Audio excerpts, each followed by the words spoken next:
That was, you just hit that perfectly. It just went live. That was some Johnny Walker Black Label belching there. Hi everyone. Hi.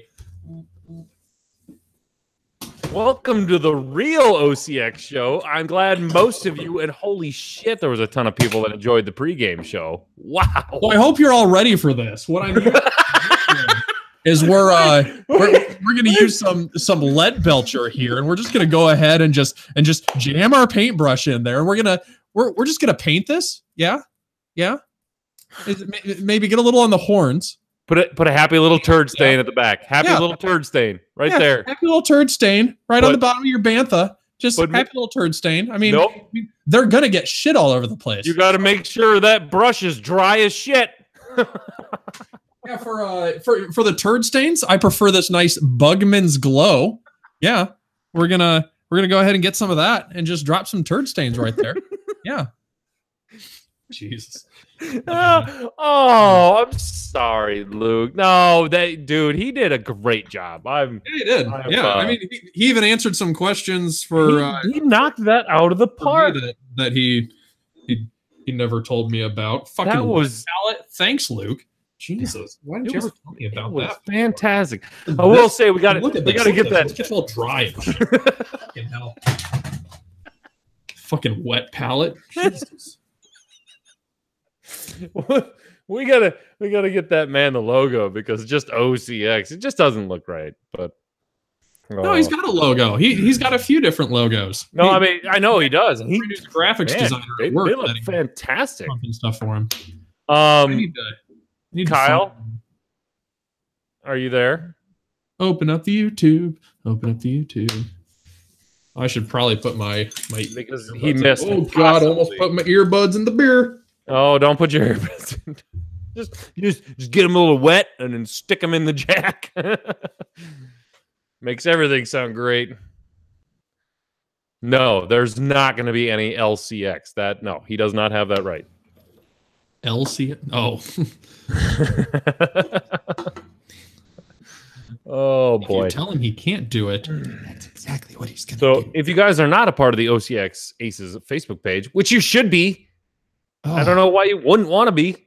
It's where all the fun is, without the am I going to get weirded out here or not? Yes. I mean, that's where we fall. If you want that weird shit, you know where to go. We're not going to. Oh my God, there he goes again. So, yes, Ryan, we going to get white girl drunk tonight.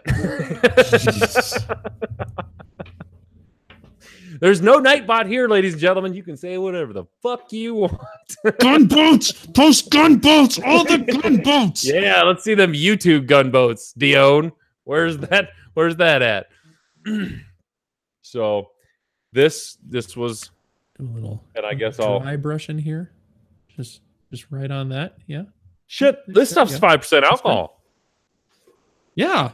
That's why it's like one of the best panty droppers there is.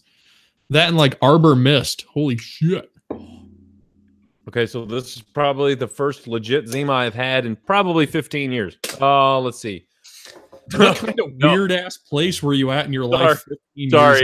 20 years. No, probably even more than that. Shit. How long ago was it when I was 13 years old? And everybody, while he's drinking that crap, we're gonna sit here and enjoy our Heretic chocolate hazelnut porter. Oh, you could see right through his. You ain't seeing shit through that. Woo! He's finally manned up and got rid of his. Oh fuck yeah! No, for those of you who are wondering, I still have the full box of fucking Franzia. Slap the bag. Slap the bag. I did some work to it. Let's see if I can take it out and see. Have you guys not played Slap the Bag yet? I don't know, man. I'm disappointed. We're not that creative here in the Midwest. Oh yeah, slap it. Oh, that doesn't even look like I did. Oh, I got a good slap it, coach. Slap it. Give it a good slap. All right, should we see what? Yeah. Hold on. Oh, that's better. Need to get him an IV drip. And those bags will not break. I have slapped the shit out of one of those bags. Will not break. But no, I'm not drinking Franzia tonight. I'm drinking the good old Zima. Yay. Oh, guys, I just got my coin in from Montana today. And if you're not on the Patreon level that gets one of these, you should, because this is some thick shit. Like, this is like twice as thick as any other coin I got. And on one side, it's got our logo, and on the other side, it says "Get another beer." So when you're at the bar and your wife is calling and complaining, you can flip a coin, and if it lands on "Get another beer," you just get another beer. And if it lands on the other side, you flip it again. You yell "Yub Nub," and then you flip it again. And you flip it again until it says "Get another beer." Until it says "Get another beer." Okay, Kyle, I'm sorry. You should not have dropped out before we went live. You missed probably the greatest thing I've ever heard in my entire life. And I'm sorry, listeners, you can't hear it right now. We're working on it. We're working on a way that you can hear it. There's like some serious legal things that we need to go through in order for you guys to hear this. But I know, teaser of all teasers, but believe me, it's worth it. And we'll announce when you should be watching. So I didn't drop out. I blue screened out. So oh shit! All of a sudden, it's just like you were experiencing problems and must shut your computer off immediately. Oh, great! I haven't seen that in an eternity. Wow. So I shut my computer off, and it took forever for it to shut down. And then I hit the button for it to start back up again, and it turned on for like 3 seconds, and then shut right back off. Yeah, and then I finally got it to boot up again. We noticed. Sounds like a heat issue. You might want to check if all your fans are spinning. Oh, yeah. Sounds like the main one for my video cards running. Yeah. Well, we'll know your processor and your video card. Those are the two important ones. We'll know when you drop one of those dies and your computer shuts off quick. Chico, you said you had notes. You do? Yeah. No, I gotta go. I gotta go. Oh, right there. Look at there. Boom. Since we're just chilling for a second, I will. Where's my desktop? Pull up that. Your show notes are just pictures. I'm going to show you guys what the back of our shirt is going to look like. And it's going to look a little better than this. I need to get a hold of a graphics designer to make it not look like shit. But here's the idea for the 0K back of the shirt. I like the crates on the beer bottle. Yeah. So the Get Another Beer 0K Run to the Fridge. That's the best name I have going so far. Personally, I think it's the best because I came up with it. If somebody comes up with a better name, go for it. Oh, well, I thought it was going to be the hard stop to the fridge or something like that. Well, no, we can come up with something. What happened to Coach to the Couch Crawl or something like that? Yeah, okay. All right. I got you. But it wasn't my idea, so I just it wasn't my idea, so I just shit all over that one. So I mean, oh boy. Yeah, so we'll come up with something. Yeah. It'll be fun. I don't know how we're gonna Strava. Like, it'll be the easiest Strava login. Don't do anything. No, it's actually pretty hard because you have to download Strava, have the Strava account, log in, and then log the run, which I would actually be more impressive if people actually logged how far it is, like from their couch to their beer fridge. I think that'd be hilarious. So are we only accepting applications from on Wednesday from 8:30 Central to midnight? They actually do it then. That's when you gotta do it. You just watch one line go back and forth to the fridge like 6 times. You can't do it too much because if you hit 1K, we will not give you a shirt. Yeah, you are, and you will be shamed. Actually, Yeah. Yes. If you log more than 500 steps, you will be shamed. Oh boy. No, I'm really looking forward to the new Uncle Mark fan club picture that this event's gonna produce. Speaking of, what the fuck is this all about? Uncle Mark has a fan club. That's like legit fan club. Yeah, he is wrecking us. I'm a little fucking jealous, but I mean, not too much. Not too much. It's all right. Okay, I think Chico has some announcements because I have to go outside for a second. Make something up. Fuck. That was my whole announcement. The whole run. And thing. Kyle, give a rundown of whatever the hell you wanted to talk about because we don't know. I don't have enough time to talk about it. Okay. That's kind of sad panda-ish of you because I figured out what that is, and that is the wrong context. Yeah, let's not go into that one. But sad panda. No. What I okay, do? so while Coach is outside, hey, you can talk about the how to do what's going to happen with the open mic night. Just go sure. I'll send you the link when you do that. Yeah, I'll get there. I promise. Wait until he's out the door. He's totally not taking his headset with him. Okay, so in the chat, write down what I should say when he introduces me on the podcast. I need something fun to say. 40. What? Oh shit. We got 40 watchers? Holy hell. Must have picked up everybody who was watching Luke.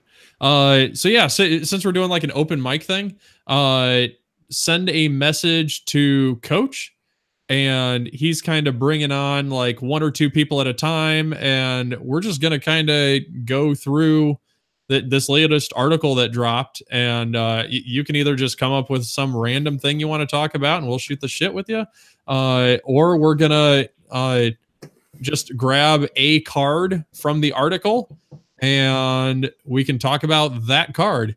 And then when we're done with that card, you get the fuck off and let somebody else on. Be nice. So yeah, we've got like 15 cards in this list. I mean, 3 of them are just generic pilots, so we can talk about them forever. I mean, I don't know who the poor son of a bitch near the end is going to get the Red Squadron expert, but no, sorry. Yeah, it's PS3. Next caller. Okay. So yeah, we'll just start grabbing cards off of here. We'll talk about them, and then we'll delete that card and we'll move on. We'll save that one for Padre. Yeah, I had my headset with me though. I can still hear. Yes, we know. Okay. Let's see. Let's go. Chico Brown, the judges of judges, since you like to yell at them. Just do that painting you did before. Yeah, Coach. While you were out the door, we hit 40 viewers. I know. I heard. Holy shit! But now we're under 40. So if you could leave again, that almost requires a shot. Fresnia wine. A Fresnia wine. Slap the bag. Slap the bag. All right. We hit 40 viewers. It was documented. We'll do a shot from the bag. Yes. All right. Here we go. Hang it like an IV in the background. That's for the Halloween episode. Yes. Oh, God. Nice and warm. Oh, it's we're just gonna leave the bag here. Just to hear the crinkling of the bag in the background. That's what we do for our viewers. Yep. Now you're making me jealous. I want to slap the bag. Oh boy. Yes, Luke, I have the Zima. We be getting white girl drunk tonight. Yeah, everybody makes fun of me when I drink that shit on the podcast. So why would you want to drink this shit regularly? That's just that's bad. No. Although it is $6.99 for a 6-pack. Yeah, and it's 5%. And it's 5% alcohol. Exactly. So I wonder what this is. Oh, this is 7%. Fuck yeah. Fuck yeah. okay. So for all of you waiting in the trenches, I will message you the link to the Hangouts and we'll get you rolling. So but we're going to do our thing, first of all. We got a couple announcements I think we're going to do. So let's get this thing started. Oh, fuck. I wasn't doing timestamps. Boo. Boo. All right. You know what the shitty part is? I can't tell how long we are into this either. So, okay. No lonely Pop-Tart. I am not drinking a daiquiri tonight. We have... I'm starting with Heretic Chocolate Hazelnut Porter. He went manly tonight. You can literally hear the chest hairs growing on his body. Oh, sorry. Snaps. Ready. 1, 3, 2, 1. Oh, you can't slow down during it, motherfucker. Okay, snaps. 3, 2, 1. Two waves. All right, we're ready to go. Are we doing Audacity? No, we're not doing Audacity. Well, then what the fuck are you doing? Because fucking Padre is a traditionalist and he needs to hear snaps every fucking time. I don't know. You like really cut out there for a second, Coach. I did? Yeah, you're all like, Didn't cut out for me. that was probably me then. I could still hear him, but his face was stuck in the same spot. I love it. I love it when I do those faces and they stick. So, good morning, X-Wing. Hey, this is not a test. This is OCX Radio. Time to rocket from the Zealous Pilot to the 4BV. Welcome, ladies and gentlemen, to the OCX Radio Podcast, broadcasting live from the OCX studios in beautiful downtown Orange City, Iowa. My name is Aaron the Coach Kroll, and joining me tonight, judges of judges, just because he likes to yell at everyone, Mr. Chico Brown. And I'm sad because I'm missing my Just Pava, but we'll get to that, won't we? Won't we? Mm-hmm. I don't know. Will we? Question mark? Question mark. And bringing up the rear, as always, Kyle the Sloot Stews. Glad to be back on the show. That's a I'm tribute glad you're back to on the show, too. Montana. As a tribute to... Oh, shit, yeah. I haven't heard that in so long. You get it all wrong. He's like, glad to be back on the show. Like, what the fuck did he just say? As always, here to party. Oh, you know, right. I haven't razzed him enough. We got to get fucking Chicago back on here sooner or later. It's football seen him in a season, man. Oh, yeah, it's football season. What the fuck were we thinking? Oh, Yeah. Good luck. what is this, football? It's hand egg. Speaking of football, what kind of bullshit is this? The Packers and Iowa State both had the same bye weekend on last weekend. I had no football to watch at all. No, so you went and got white girl wasted at the bowling alley with this guy. Yes, we did. Yes, we did. You should have seen us. We got down to crisscross and make you jump again at the bowling alley. We Nice. literally went and requested 90s music. And Oh, that- we requested, let me see that Tootsie Roll. yeah, that was your Oh wife. my god. My wife. Please don't sing too much of that, or we'll get copyright infringement again. Blocked off YouTube. Oh, man. Oh, man. Well, hey, everyone. For those of you who are new, for those of you who aren't new, welcome to the OCX Radio Podcast. We got, okay, so first of all, I kind of wanted FFG to kind of slow it down a little bit because I didn't want it to be known that we are the number one outlet for news of FFG. Like, it's undeniable now. They let it out of the bag. I begged them to maybe give like a Monday article, maybe just kind of throw a bone to the Minox or something like that. But they just said, nope, sorry, coach. You're our favorite. We're giving you all the good stuff. So we got a new article today, everyone, and it was pretty cool. I thought it was chock full of good stuff. Excuse me. But before we get on to that, this is open mic night. This is the night that we let rank amateurs onto the show and ruin everything. Rank amateurs. We are professionals at this. We know what we're doing. And tonight we throw all of that to the wind, and we allow just okay, Coach. I'm gonna schlubs on the show. I'm gonna kind of screw with you here, Coach. Give them a taste of how amateur we used to be. Switch back to your headset mic for a second. Oh, we were doing this earlier, and holy shit, did we sound bad?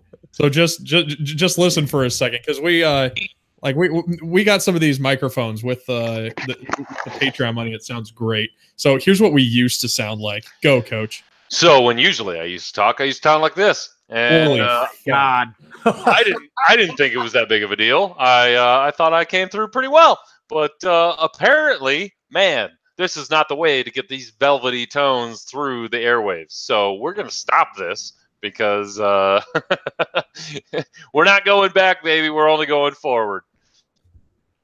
Yeah. So how's that? Thank you all for hooking us up. Things sound much better these days.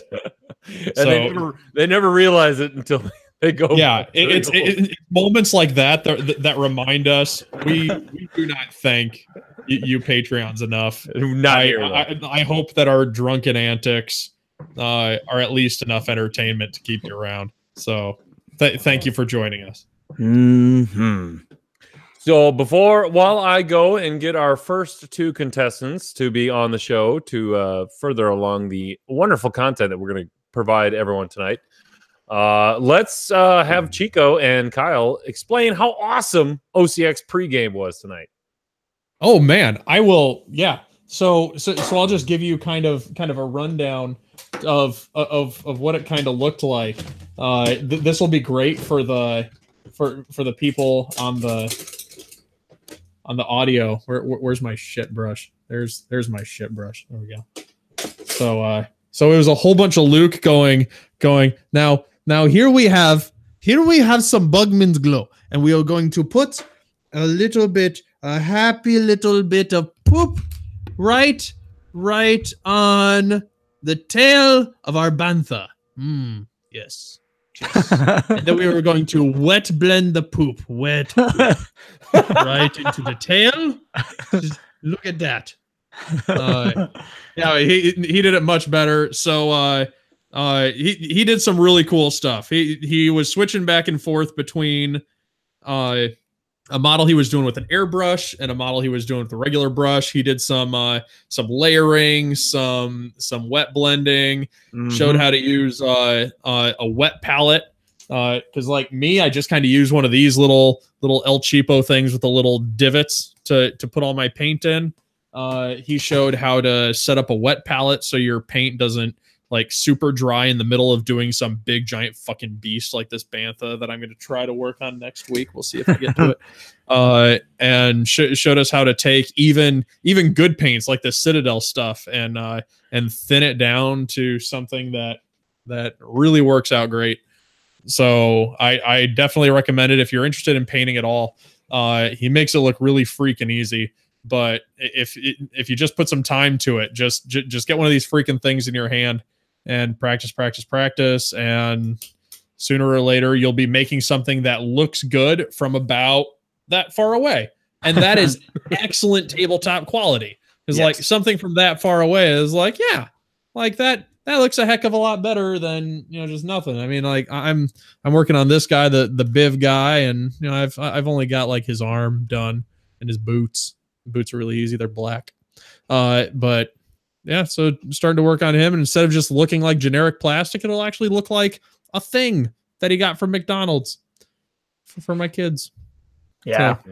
So the whole Luke does some damn fucking good stuff. The wet blending the line where he was taking the paint and he was blending it in there. I had never thought of anything like that before. I'm watching it going, what in God's name is that noise? Oh, we have a guest on right now. Yeah, we're gonna mute him right now. Just give me 1 second. He was doing the blending with the wet paint. I can't wait to give that a try. And he was just like 2 phrases I picked up: work it and just go for it. I like that. So that's his Bob Ross words right there. And Frey, I know he started with Akeem Aguila and went straight into a model. I would almost recommend, if you've got a pack of the dial upgrades, or even if you don't, go fucking get some, because those dial upgrades don't have to look good at all. So they are a great way to start testing out your painting, and they got some really strong divots in them that you can use for seeing how to put washes into and seeing how it pools into those. And you can even start doing on the sides, some layering on there. I would practice on those. I really like testing out color combinations on those things. Really, it's a lot easier than on a model that if you get pissed off at, you're super gonna want to strip and do another thing. It's a lot easier to do one of those dial upgrades and go, fuck it, I got 9 more, and just moving on to the next one. So give that a shot if you're scared about taking one of your paint jobs and fucking it up. Wow. And then once you're done with that and you realize you fucked up one of your dial upgrades, figure out how to strip it down to nothing. Because if you can paint a shit paint job and then strip it so you can try again, those are 2 big parts of knowing that you can try to paint a good model and then realize it sucks and strip it down and try again. So you're not just stuck with some paint job that you're like, yeah, that's my shit ass Y-wing that I never fly because it looks awful. Which honestly, I have one of those. It's red and black and just looks fucking awful. Well, I just wanted to I just want to thank Luke, first of all, for agreeing to do this.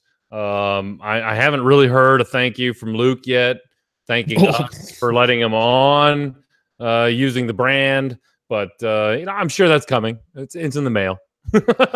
But I just want to thank everybody who watched that. That was fantastic. I tuned in and it was awesome. Everything he did there was fantastic. I loved the whole thing. I found out a lot of new things. It was really cool. I know it was just watching paint dry, but it was very entertaining for me. So, but we have our first guest on, so we're going to get right to it. Waiting for more, but we'll see if they get here. Matthew, you can go ahead and unmute yourself because apparently I can't do it. How's it going? Holy shit. Yeah. What is this we're listening to? Oh, it's that bad, huh? Yeah, that's pretty bad. You've got a pretty good echo in the room, but it's not god awful. I mean, it's an echoey room. Like I said. Hold on 1 second to see what. Okay. Well, you give us the thumbs up when you're ready to go. Yeah. And it almost kind of seems like his microphone is not working. It's like he's doing it off of his laptop. But no, Cooper doesn't have a microphone. Those are just headphones from the basement. Those are just pink headphones. Laptop mic. Oh, okay. Oh, shit. I forgot I got 2 Matthews on tonight. Scheduled 2 Matthews in a row. Awesome. Yes. Oh, my. Okay. Solid. So, while we wait for Schluter to get his headset and everything up, we have Matthew Evans. Matthew. You there, bud? Testing 1, 2. Nope, mute himself. Hello? Hey, there we go. Oh, you can hear me? Okay. You need to turn that volume down just a little bit. Oh. Test 1, 2, baby.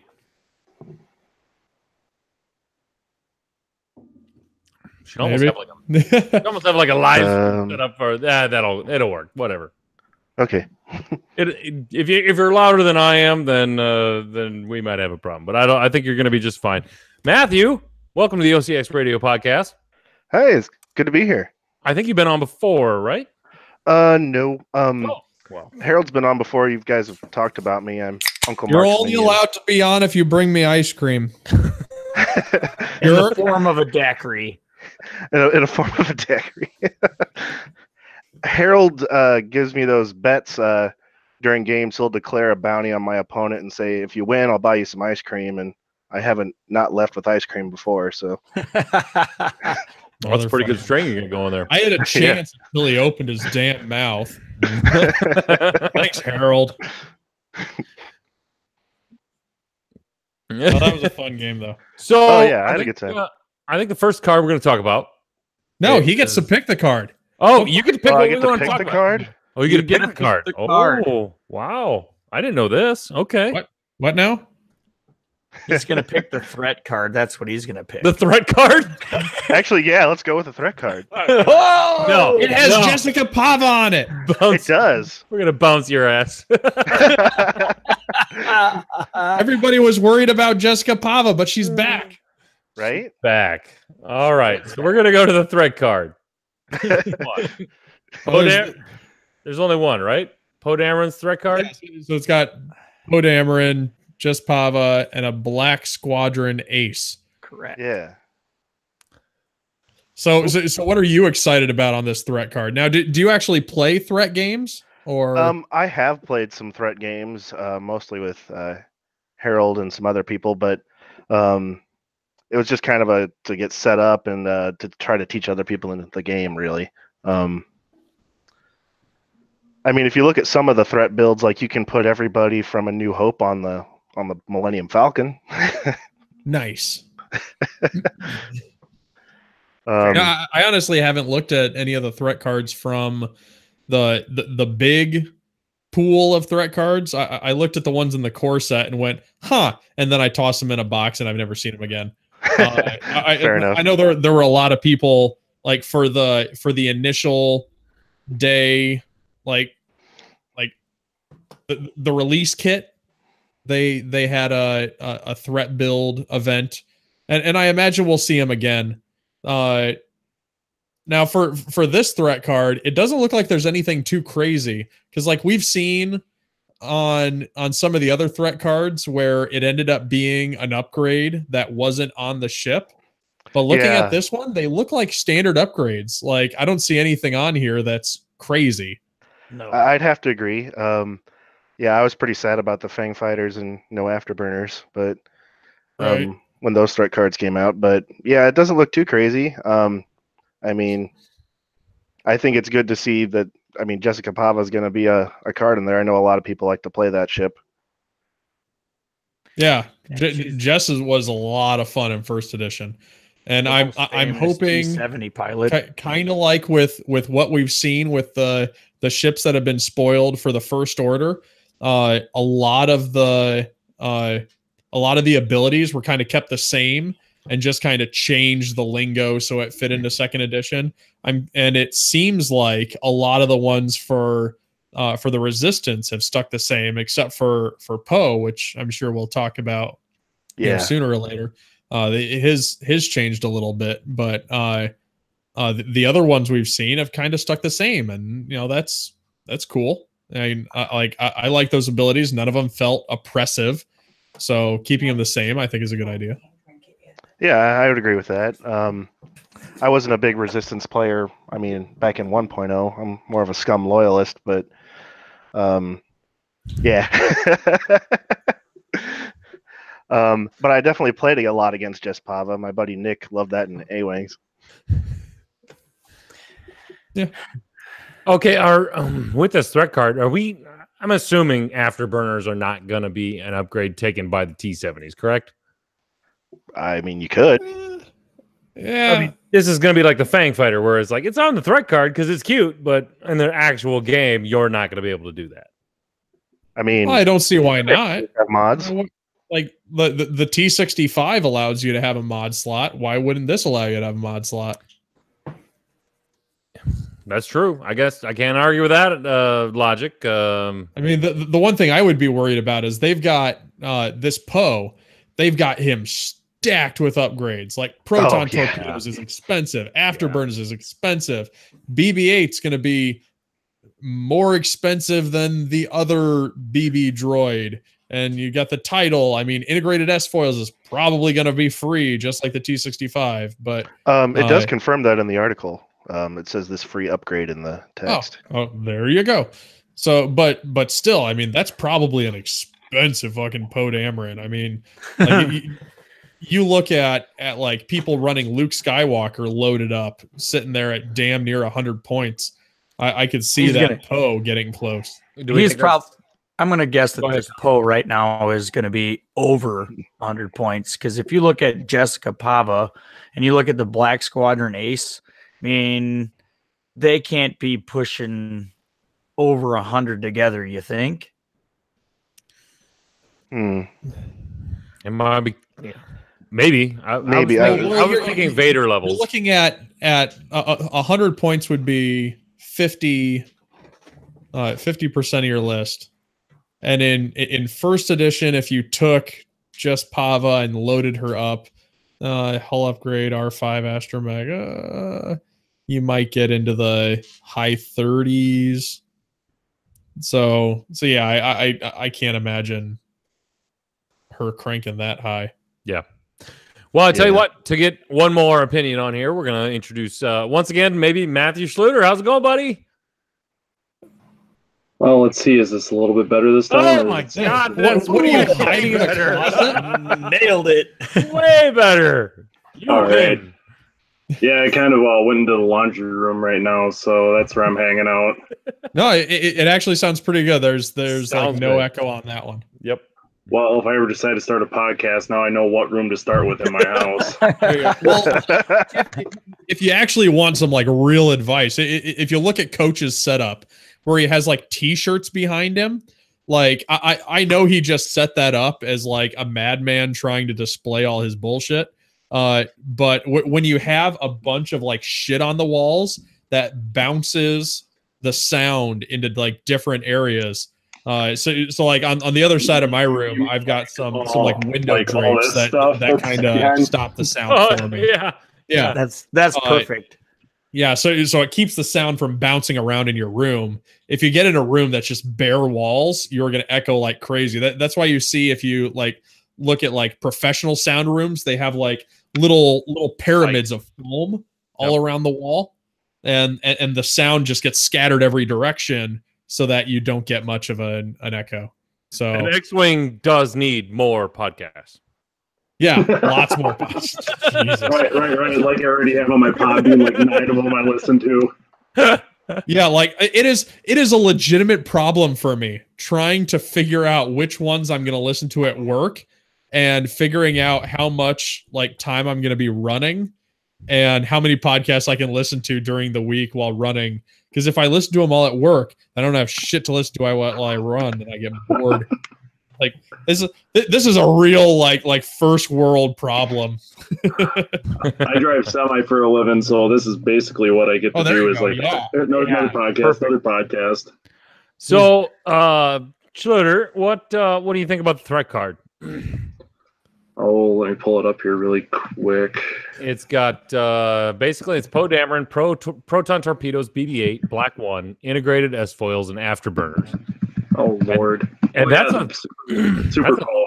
That's a threat 4. So that's interesting. Which is on par with Vader, right? Vader was a 4. Vader was a 4. I think Han is the only 5, right? Oh, fuck, I don't know. I think it was a 5. But anyway, so has anybody been in one of these threat build events? Like, how much threat do they usually give you? It's 8. You're supposed to have 8. Yeah.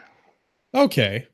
So if you had 4, you could do, God, if you did like Poe and Jess, and then you're left with like a 1. If you can find like a TIE fighter version for Resistance. Sabine Wren. Yes. Oh no, that's never Resistance.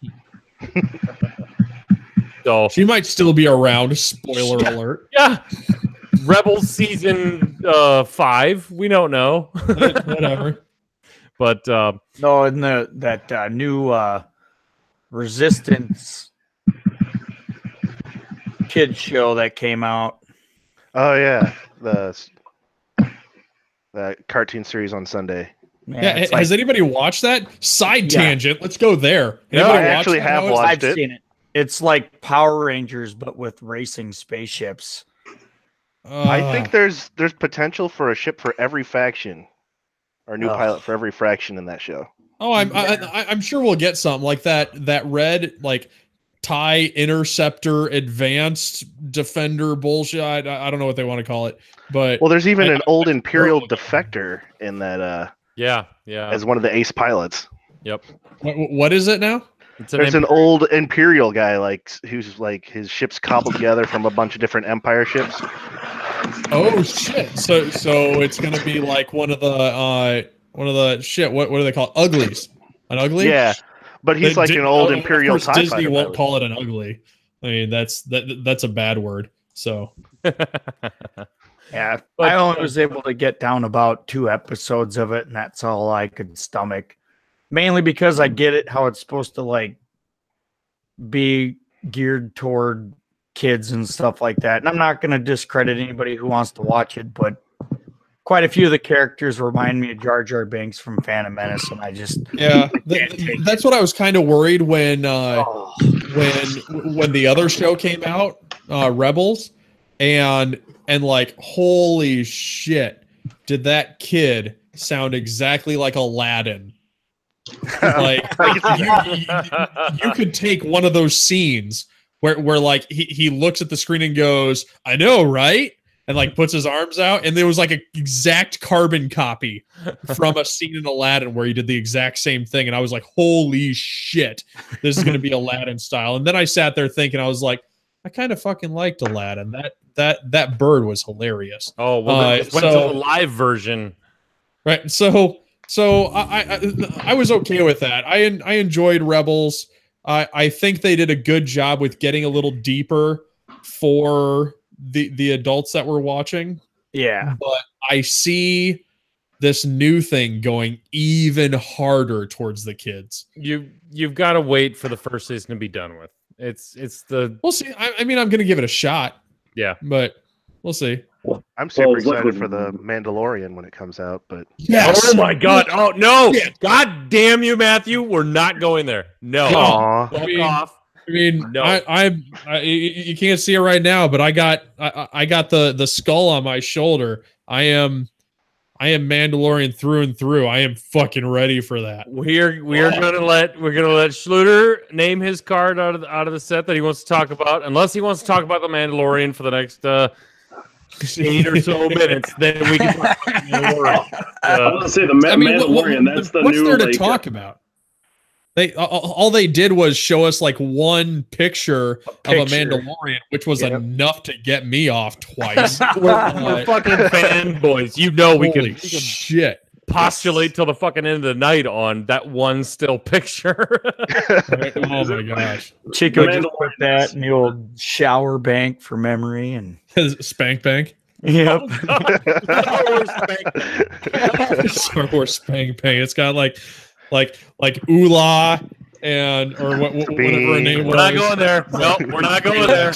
No, some Twi'lek. Cutting you off. And that and the Mandalorian. Like right here. Oh, he's done. Got him, guys. Have I finally crossed the line for OCX? Nightbot. A year? You just got fucking nightbotted right now.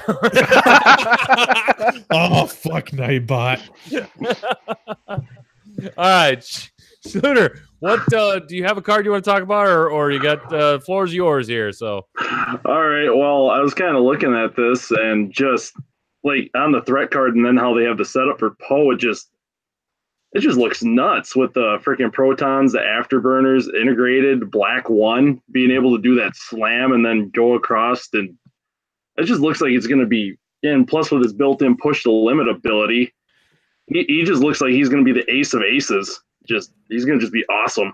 Well, right, but are his points going to be so prohibitive that you can't put enough with him that an opposing list doesn't just go, okay, so I just fucking kill Poe and I win. Yeah, that's true. Well, I'm wondering. I'm wondering if it's going to be more like, since he doesn't have a force ability, if he's probably going to be priced out somewhere maybe a little bit higher than what Luke is, and then maybe like somewhere in the defender ranges, and then you could still maybe fit in depending on how they price out the new Falcon or whatever, since that's not as good, as the older or the New Hope Falcon. So it's going to be. Yeah, there's 3 Falcons now. Sorry, you can't figure out which timeline. But, it all depends on how they're going to price things out. And also it's going to depend on how they price out the lesser T-70s, because I'm kind of interested in with those cheaper ones with that ability where you can either equip cannons, missiles, or protons on the things. If you can run 3 of those PS1 T-70s with heavy laser cannon, basically be able to get a shot with one of them once per turn if you line up the arcs right. So it's going to be interesting. You bring up a good point with Poe and the defenders, and I think that's probably where Poe's going to be at. I think he's going to be a little higher than some of Vessery and Ryad are right now. He doesn't have a force ability, but he has pushed the limit. We've already seen that basically Redline is pushed the limit, sort of, but he's super cheap, and we all know he's going up. I mean, that's a given. But I would be surprised if Poe isn't around that defender range. That what is a decent defender these days? Is about 80, 85 points, something like that, give or take. That's I think where Rexler runs at with just what is it? I think Rexler with just juke and advanced sensors. I think is basically what it is. 93, yeah. I believe, is somewhere around that area. So that would be where I would probably place Poe right now. I think that's a good spot for him. It doesn't limit your squad building a lot for resistance, but it's definitely a chunk. I mean, he is going to be probably half your list. Well, depending on what the cost is for BB-8 with that free with the green, the barrel roll and stuff like that on it, which I saw on the BB-8 card, it's only 2 charges you're able to do that, or is that reoccurring? Yeah. I wasn't able. Yeah, BB-8 is the one that only allows the boost or barrel. I think the regular BB it's boost or barrel roll. Yeah, it's boost or barrel. The regular BB we can't talk about it too much. I'm sorry. Ooh. I'm sorry. Starting with the threat card was a mistake. Foreshadowing. Yeah, way to go, Evans. Jeez. You just ruined the entire night. I said scum loyalty, it's like a phrase. You are scum. Sit back and eat your ice cream. No, yeah, Poe is going to be a monster. He is going to be a force to be reckoned with. I think he's going to be a lot of fun to play and to play against. Well, even the thing too is with that hardline thing, you can just put heavy laser cannon on Poe, and you got the repositioning, and if you got the points right, you're moving last, so you're going to be able to maybe get a shot off of that too. So it's just going to be fun. That'll be wicked. Yeah, I guess Poe would be the one to be able to pull it off, because he's still going to have modifications. Because the games that I've played in 2.0 reminds me way back to when X-Wing was around, where you throw a bunch of naked dice and they're not going to do worth a damn. So getting that heavy. I've never seen you throw naked dice where they don't fucking at least come up with 2 hits and a crit. Yeah, my stripper dice hate me.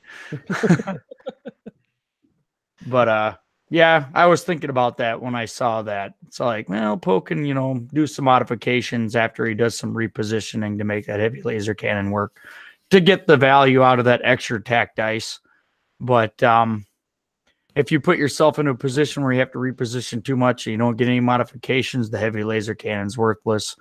So, man, they got proton torpedoes on it. That's, I don't see heavy laser cannons still being a thing. No. Has it been on much of anything? My problem is, if you're looking at bullseye arc, you want to be in someone's face so you are sure that bullseye arc is going to work. Trying to line up that bullseye arc at range 3 is fucking awful, because every degree you change flexes that bullseye arc a lot. Immensely. Yeah. Yes. Yeah. So for a gun that is only range 2 to 3, it is so hard to line up that bullseye and be sure of it unless you're jousting or doing something like that. So I really don't see that portion of it like really excelling. I see ships like Poe being more in your face. Like get in there and screw things up and oh shit, it went wrong, slam out. Which he can do. Exactly. Right. Especially with this with that slam ability, just like how they even showed on the little diagram there. I was talking with somebody online about it today, and he was saying, use it strictly for defense, but in the same set, depending on the list you're going on, you can even use that to like alpha strike and completely catch your opponent off guard as well, depending on how you want to do it. He's basically a Swiss Army knife of just abilities and how you want to use them, because with Pilot Skill 6 and Push the Limit, it just, it's whatever you want him to be. Right. Yeah. Okay, guys. Do you guys have any shout outs? Anything you want to say? Like, just what's up, guys? This is your chance to kind of just over the airwaves say hi to whoever you want to. Evans, we'll let you go first. Sure. Since Uncle Mark's not on tonight and I'm his minion, I think I'll shout out Uncle Mark. I know he's in St. Louis. He's taking care of his wife. He's a good man. I want to shout out Harold Larson and Nick Mock and the other members of the Uncle Mark fan club. UFMC. Yep. Wait. Got my shirt in the mail not too long ago. There we go. Dude, those shirts are fantastic. They are great. I'm ready to wear mine at the next event I go to. Yeah. You guys are so fucking ridiculous. It's so awesome, though. Really, like you guys were a blast to hang out with at Crossroads. So. Oh yeah, I had a great time hanging out with you too, Chico. It was a good event. Great. Schluter, got anybody? Yeah, I'd like to shout out the Echo Base guys down in southern Minnesota. Right now, we're kind of working on getting a set of tournaments going on between the four cities of Rochester, Owatonna, Mankato, and Hutchinson all going. So we're hopefully in the next couple months here, we'll be announcing some tournaments down in southern Minnesota. Hopefully you guys can maybe come up from Iowa and play a couple games. Ooh, hell yeah. Hell yeah. We'd be all about that. That just warms my heart because I know you were trying to get it going, and I'm glad to see you finally got it. It takes a little work. It takes a little work to get it all together, but once it comes together, that's fantastic, man. Yeah, we'll definitely send a bunch of we'll make a caravan up there. One more shout out to you for being the savior of Tahoe Tire. Tahoe Tire savior, yes. Oh Lord, that was the shittiest day of Worlds of all the great day of Worlds. Oh yeah. That was the shittiest fucking 4 hours I think we've ever had. On top skis playing in the Final Four, and I'm out there in like 45-mile-an-hour downforce winds getting pelted by sand. Tahoe falls off the tire jack. You guys, just terrible. Thanks for being there for us again, man.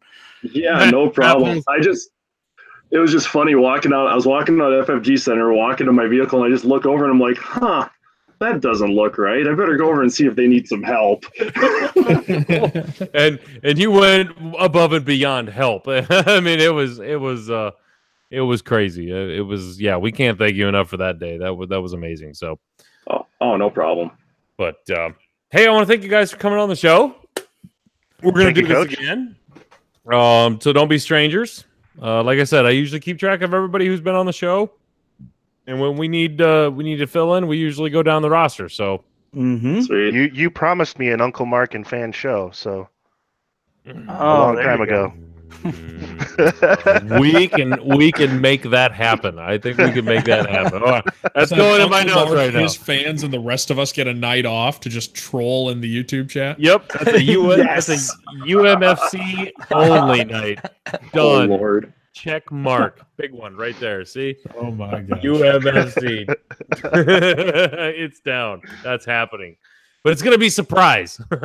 That's fine. Mark won't know which night. I'll coordinate it. And he'll come onto the YouTube and he's like, oh fuck. Oh, that'll be great. That'll be a good time. Oh man. Schluter, thank you very much. Like I said, next time you're in town, shoot me up. Yeah, I was actually down in Brunsville today. I almost gave you a call, but I figured since I was going to be on tonight, I figured, well, I can just come on air tonight. So Brunsville. All right. Well, you hit me up again when you're in town, guys. Thank you very much for participating in open mic night. We will see you out of here. Get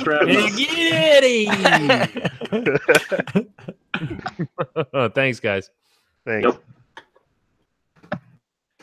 Okay, coming up next, we have everyone's favorite, Tommy Adams. What's up, buddy? Hey, thanks for letting me come on again. No problem. Joining you tonight, we have the one, the only. He's brand new, Mr. Chris Vandergriff. Am I saying that right? Oh, look at him. He's muted. Not even paying attention. Chris, unmute yourself. I can't do it, buddy. Trying to paint. We believe in you, Chris. We're lip reading. We believe in you, Chris. Unmute. You can do it. Yay.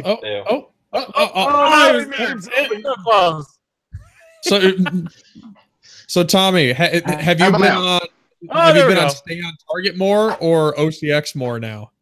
I think we're even now. No, actually, no. Correction. I'm one up now on OCX now. Yes. Fucking suck it, Gordon. You're the worst. I've been mentioned more on stage. No. That doesn't count. That doesn't count. No. Personal appearances count more. Then yes, heel. Suck at the worst. Oh, Gordon's angry. I love it when. He's angry. on tonight. Fine, he's Gordon. Yes. We will gladly take Tommy. But he's not our only guest tonight. Like I said, we have the aforementioned Chris Vandergriff. Am I saying that right, Chris? You are, sir. You are. And I don't, I can get mistaken on these things. This is your first time on OCX Radio? You are correct. Well, welcome to the OCX Radio podcast, buddy. Hey, sir. It's nice having something to listen to while I work. Right? What you paying? Like I said, he's obviously watched the pregame. A sock. Well, if it's anything like some other people's, it'll wind up in a sock courtesy of a kid. That looks like a naked hawk. That looks like a naked hawk to me. It is. Well, I'm putting clothing on it. I'm putting. There you go. He's got a pair of underpants on it. Nice. Is that a one the way this goes, Chris? We like to do seniority first. So, Tommy, since you've been on the show more than once. You get to pick your card that you want to talk to or whatever else you want to talk to. It's up to you, bud. Well, So the only one you can't pick is the threat card. Talked it to death. Well, there's two of them I really want to talk about, but one more than the other, and that's M9G8. Oh, yeah. And the main reason is because of a nickname I came up for it, which was Great Mate. For it. Because he's a great mate. Great Nate. Mate. Like, Great mate. Yes. Oh, which goes with M8, the Great Mate. Instead of the Yes. great mate, it's the great mate. I like it. Yes. I like it a lot. And hopefully he beats with if just Pava has the same ability, then it will she can just talk like a buddy and they get the modifications, she gets her own modifications, so more modifications that way. But what I'm really happy about is Blue Ace, which is Kale. I want to keep calling him Karen.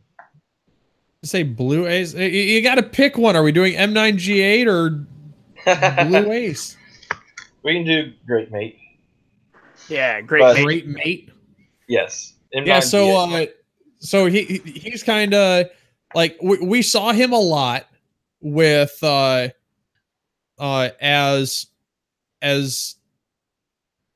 part of a TLT list, because you could put it with the ghost and the ghost would get just a shit ton of rerolls. You stick them on Biggs locks the ghost, and then you just go crazy with just TLTs and rerolls. Where do you see this fitting in, since you can't use the ghost with the the resistance. Where do you see this fitting in? You basically use it as an old school Predator, is what you end up using it. You talk like a buddy, and then now they have Predator, old school 1.0 Predator. All right, yeah, just giving somebody near you one reroll. Yeah, and especially if Jess Pava comes back with her same ability, very close, she doesn't need to toggle lock anybody herself, really. She just gives it off to someone else, like what you used to do in 1.0.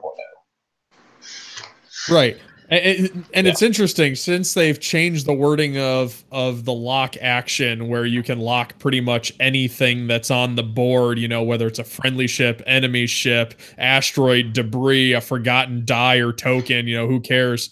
They didn't have to put any of the extra bullshit on there. They just say, you know, if something you're locked is attacking, whether it's friendly or not, then just pick a die and re-roll it. And so, and they did make it resistance specific, so you can't like cross over and use this on any of the other factions, which kind of makes me sad. Tom Morrison's able to come back. He's one of my favorite pilots. He loved this pilot in 1.0. It was either all 7 or Great Mate. And so, because he got he got locks off of like red actions. No, right. Tom, anytime he got targeted for an attack, he acquired a toggle lock on them immediately. So you could always reroll one attack dice anytime they got attacked with Great Mate. Oh yeah, and he just whereas like all 7 was around. Yeah, I remember that. Whereas in all 7 astromech, you can acquire a toggle lock each time, but only one time you can make them reroll all of their attack dice. Oh, I flew Tarn once. I flew him with the new U-wing, like right at the end of first edition, where your opponent can only re-roll one die, and then I'd have Tarn. Tarn would take the lock with M9G8, make you re-roll one, and then the U-wing said you couldn't re-roll any others. It was just a giant fuck you to like all of the dice modifications right at the end of first edition, and that was so wonderful. Ton Myson won me my first tournament back in 1.0. It was Ton Myson with 6 Z95s, the old Ton Nation list. Fuck. That sounds like a long day of flying Z95. My first tournament was 8 Z95s, and I came in third. So, Tommy. I'm trying to get better with the Dreas form. I didn't do too hot the first time I flew it. It's a different beast, but. Yeah, it is. Yeah. The only thing that's really different about this card is they've gotten rid of the must in there. So, what was the must before? It says you may choose a die and then must reroll, but it works effectively the same way. They just drop the must. The attacker rerolls that die. With M9G8 before, it was when a ship you have locked is attacking, you may choose one attack die. The defender must re-roll that die. It's basically saying the same thing, but they eliminated the must. Yeah. Yeah, it's kind of an implied must. I mean, you're telling him to do a thing, and it's not a may, and they've kind of declared the word must superfluous, just like immediately. Yeah, I'm just clarifying the difference between the old one and the new one. That's fair, though. Now, I always thought M9G8 was an original trilogy droid, anyways. Is that not the case? I think he had he was in the background of the Force Awakens. He was in the background, but we didn't. But yeah, he came from the Rebellion era, if I remember correctly. So he is a new thing. So what expansion did M9G8 originally come in? Oh, I guess he was a T7. I think it. Okay, so I'm looking at the original card art, and it is the same. Oh yes, that's right. He was Heroes of the Resistance. Yeah. Yep. They use the same card art, so I guess it's just me that's crazy. You are crazy. Fair.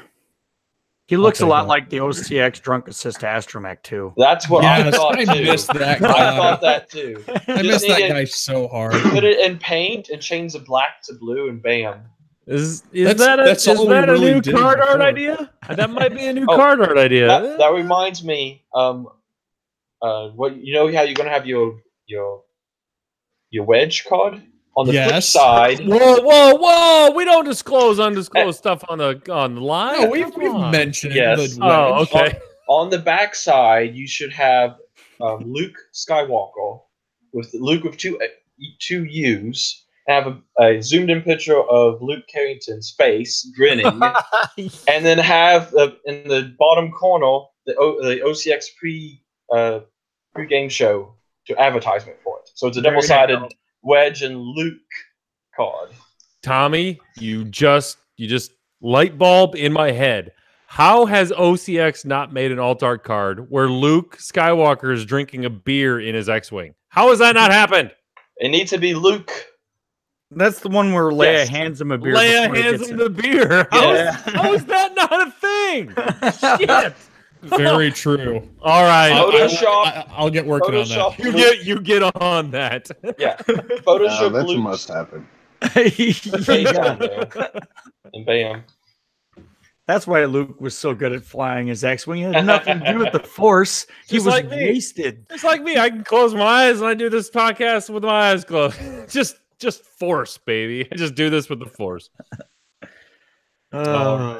Hey, Chris. Yes. What card would you like to talk about tonight? Or what do you want to talk about? Let's just go ahead and get Poe out of the way. All right. He almost seems like he's going to be. I like it. You could just feel Chico going, God, I need to talk about Poe. So go ahead and give us your rundown before we take over this thing.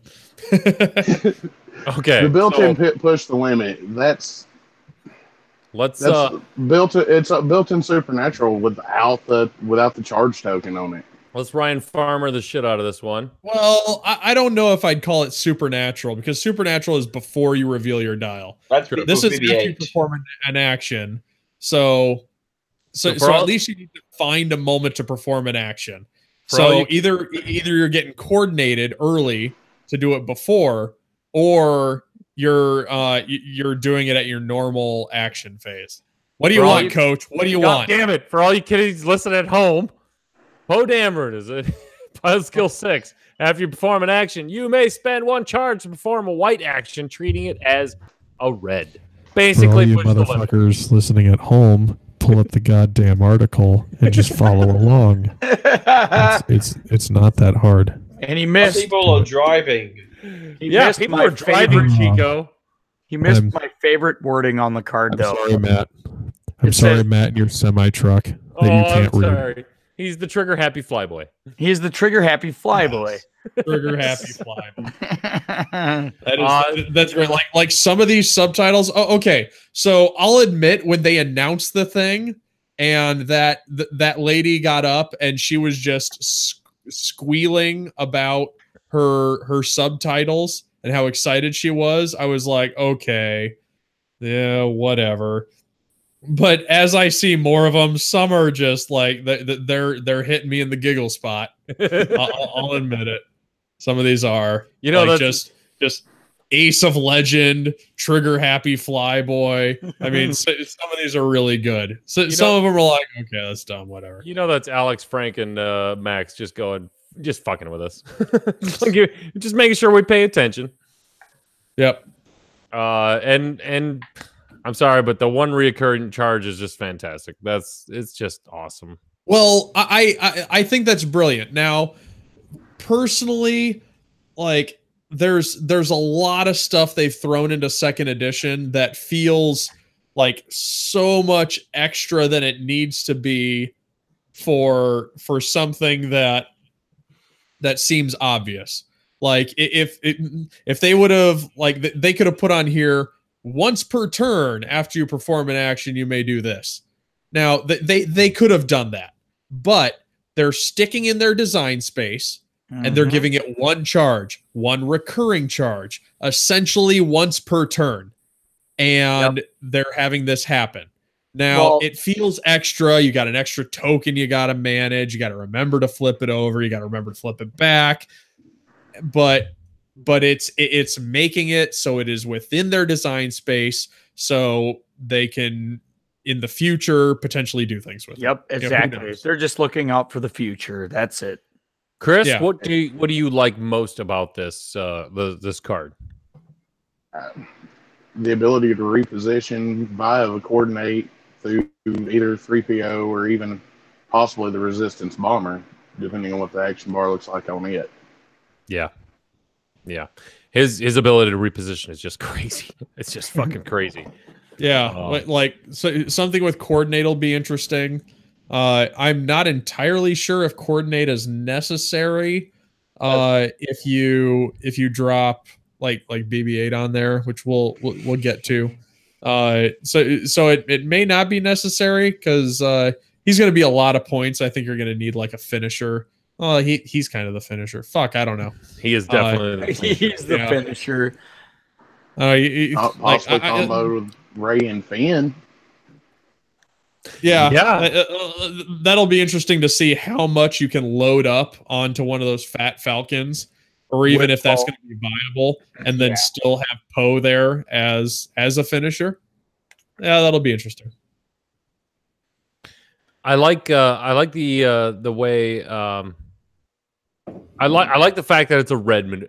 You know, if he spends the charge, it's a red, right? So he's gonna get the stress token.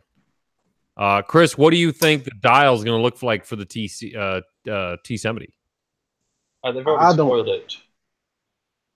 Yeah, it didn't look much different than in first edition from what I. Oh, did they spoil it? Yeah, it's effectively the same. But it gained the that's the same dial as the T65, but it gained a 3 blue. A 3 blue bank Yeah. or 3 straight? Straight. Oh, yeah, that's pretty good though. I mean, great way for linked up with everything else. That's a good bug out tool. Mm-hmm. It's definitely gonna get him out there. No, I personally think Poe's gonna be. I mean, and he should be. He's the pilot skill 6 of the faction. He's supposed to be the Vader, the Luke, the wedge. I mean, the wedge kind of a. I think I don't know if you can really put him in the wedge category. I think he's more of a supernatural Luke and a supernatural Vader category. Just doesn't have the Force token with him, but does he need it? You can build him out both ways. You can BB-8, you can make him supernatural. You can also make him like Sushin Fell and put awful and to get all the blues, 1 and 2 blue, and then give him HLC. If Sushin Fell can double reposition to get his bullseye to focus, Poe can double reposition to get that HLC off. Ooh, what do we got here? Hold on. Chris is showing stuff off. Show. No, where is it? There you go. Oh, it's ATST. Nice. Mm-hmm. Very nice. My other bad habit with Legion. Oh, Legion! Come on. Hey! 2 Saturdays from now, I'll be at a game store for almost 24 hours playing X-Wing and Legion. Well, at least you got one. At least you got one good game you're playing. They're both almost fun. got into I'm Legion. just kidding. Oh, I just find it funny that they put so much into Legion and like it's just not there. I know in some places it's very big, but in other places it's just like non-existent. So Wait until Clone Wars. yeah, that might change. That might change. Yeah, though. I almost got into Legion, and then I had to draw back because of 2.0 coming out. Now that Clone Wars is coming out, I was like, I'm very tempted now. My wallet hates me. You mean just tell me that I'm going to be able to play Clone Troopers? Forces droid, yes. Oh man, Yeah. I've got a gunship loaded to the hilt with Clone Troopers as if they're going to deploy from it right above me. It's like one of my favorite things that I've had forever. I was big on Clone Troopers. So they're going to be fun to They're paint. just stormtroopers, right? With just a little different molding. Pretty they're not the same. No, clones can aim. Yes. Okay. Well, guys, I want to give you guys the opportunity to just give out any shout outs, any additional things you want to get out there. So, Tommy, we want you first, but we're not going to make you. So, Chris, go ahead, buddy. Man, I want to give a shout out to the 82nd Legion in Chattanooga, Tennessee. Good group of guys. We've been playing X-Wing and Legion for a lot of them's been playing X-Wing for 2 years. I got in it back in March. They've been a real big help. And another shout out to the 423rd Fighter Wing here in Chattanooga. Nice. I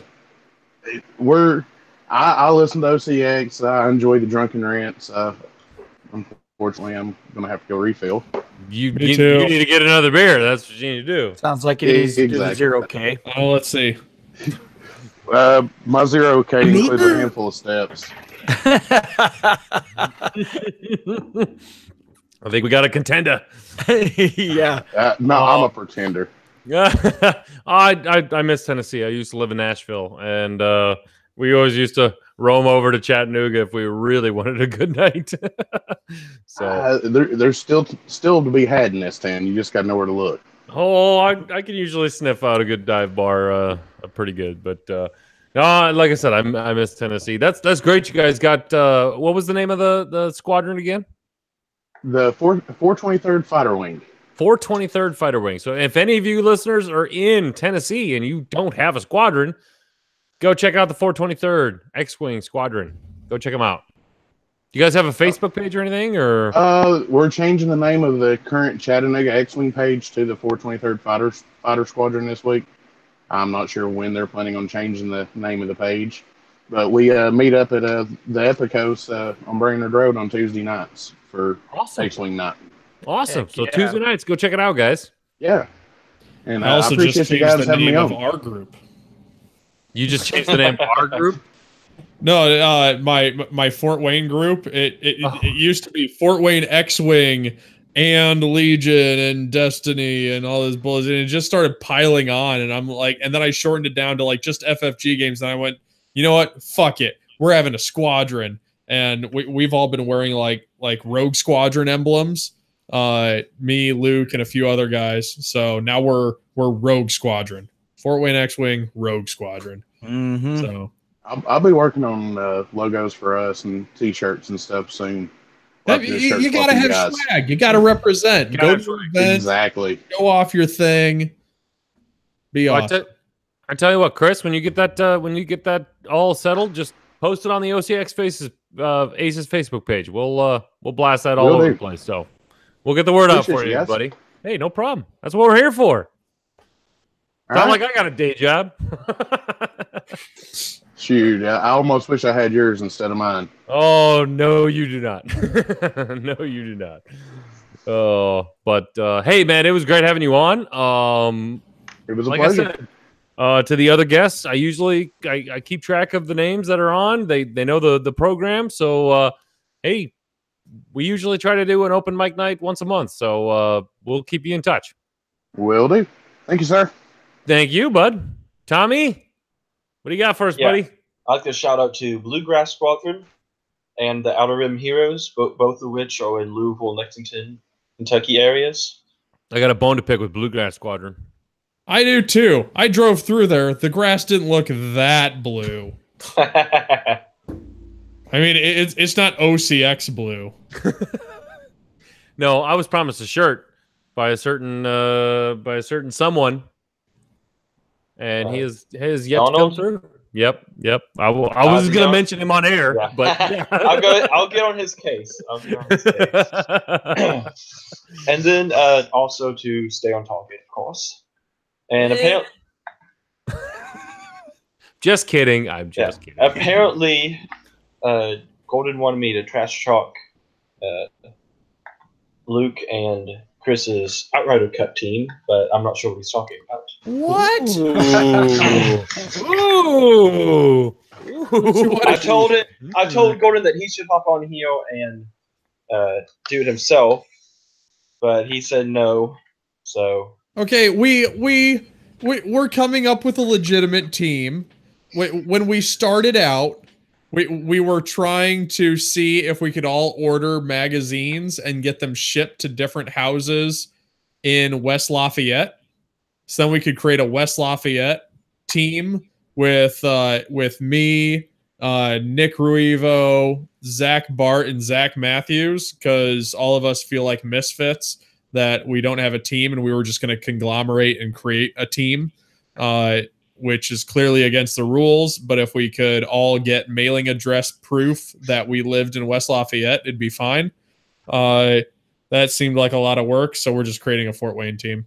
But like, I kind of felt bad for Zach because he's like out on that fringe that convincing 6 players to come down to play is super hard. But I'd still like to invite him. I mean, I'd like to have him down, but like it's not going to happen. So we'll see you. I don't think Fort Wayne's going to have a team that's going to put on a great showing, but we'll come down. We'll have some fun, and we'll play some X-Wing. It'll be a good day, I'm sure. I was expecting a rebuttal from Tommy. Nope. Hey, I know. I did not. You just downed him. Golden. It's all on Golden. He needs to get on here.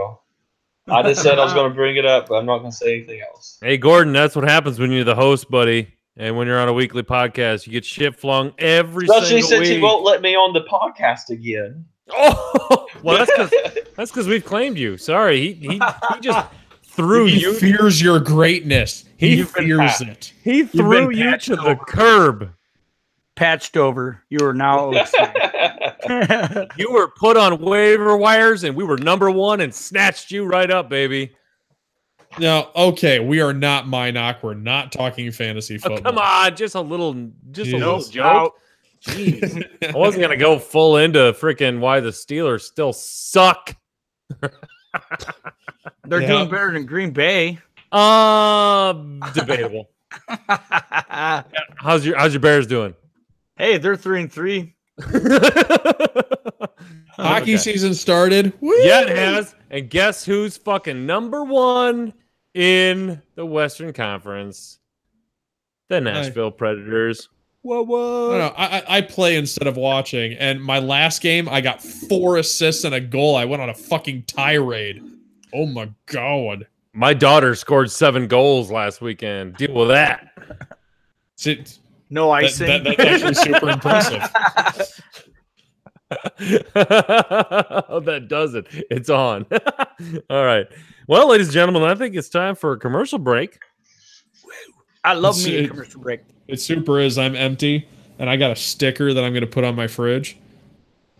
Ooh, show us. Oh, it's the heretic. It's just The the label from that beer is just a sticker on a can, and I like taking them and covering my beer fridge and stickers. So that's fantastic.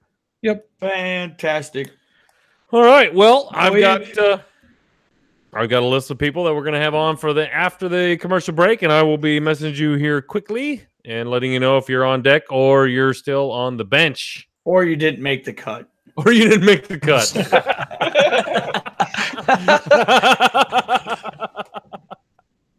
Oh, I like it. All right. Tommy, thank you very much. Do you have any shout outs? Like legit shout outs that you want to say hi to? Or I think you already did that, but yeah, I think I'm good. Off the top of my head, I can think of. I got to go sing the bedtime song to my daughter, who finally wants to go to bed 2 hours later than bedtime. I think the bedtime song? I think we should hear a preview. I think you should say good night to Tommy. My daughter's bednight song is Louis Armstrong's "What a Wonderful World." So, oh my gosh. Oh, yeah, you can't say that. We'll get dinged for that again. Can you do some Louis Armstrong? I can. Are you really waiting? Yeah, let's go. Let's do it. All right, hold on. I see trees of green, red roses. I see them bloom for me and you. You're amazing. And I think to myself, what a wonderful world. Are you not entertained? So I'll be right back. All right. Good night, Tommy. We are gonna head this on over to to I'll see commercial. I don't know how you're gonna top that, Montana, but good luck. Right. Oh man. Oh, that was cute. Yeah. Just letting all you know listening, we have Harold Larson, Robert Monroe on deck, Drew Vandalone, and Patrick Peral on the bench right now. They're coming up. So just letting you know. And maybe if I deem it worthy, a Gordon rebuttal. Maybe. If you deem it worthy. So everyone go grab another beer, take a piss, do whatever. I mean, you guys aren't working. You do that whenever you want to. We have to take a little break. Or do you got to go yet? I'll keep them. Oh my! Whoa! I could hear that through. I could smell that through this microphone. That was some heretic right there. I'm not gonna lie. Zima still tastes like shit. Is that still your first one? Oh God! Please. Oh fuck! Please. Touche. It's white girl drunk tonight, baby. Oh my God. I mean, I get it. I get it why people drink this. It's not bad, but it's definitely not a refreshing citrus beverage. It's more like, hey, we put some alcoholic water and poured a shit ton of sugar in it. And right. I mean, like I used to do what was it? Bacardi had a line that they did. And then Smirnoff has theirs. Like I enjoy a Smirnoff Ice now and then. Like I haven't in a while. Oh, that's a lie. No. Year ago, like 1 year ago, last summer, I was in Ireland, fucking Ireland, and one of my brothers was there, and convinced this Irish bartender to ice me. And he comes over and looks at me and goes, I don't know why the fuck I'm doing this, but here you go. And he just hands it to me. I'm like, motherfucker. And we had to explain to this poor Irishman, like, why the hell he was selling, like, the first Smirnoff Ice he's sold in the past, like, year, probably. Just, fuck. Like, good night, Lance. Oh, Lance is going to bed? Yeah, Lance is going to bed. No, we used to always do, when we iced people, we would break into their cars and put a Smirnoff Ice in their car. Yeah, that's safe. That's really fucking safe, Coach. and then we'd sit there and like it was like during class or something like that. So we knew they were going to be back within an hour or two. So we'd buy a 6-pack of Smirnoff Ice. We'd put one in their car and let it roast in there so it's nice and warm. And we'd be hiding in the bushes drinking the rest of the 6-pack, taking pictures. So when he got there, and if he didn't drink it, because whenever you found a Smirnoff Ice in your car, just fucking drink it because the alternative is not good. And that was the definition for us icing. Like we'd hide it in their backpacks or whatever. And then there was always a spy that made sure they drank it. So like when they're going to class, you'd slip it in their backpack and they'd like be reaching for their pencils and they fucking pull out a Smirnoff Ice and like, fuck, we know there's a spy here. So you have to drink it in class or you have to drink it out of your car.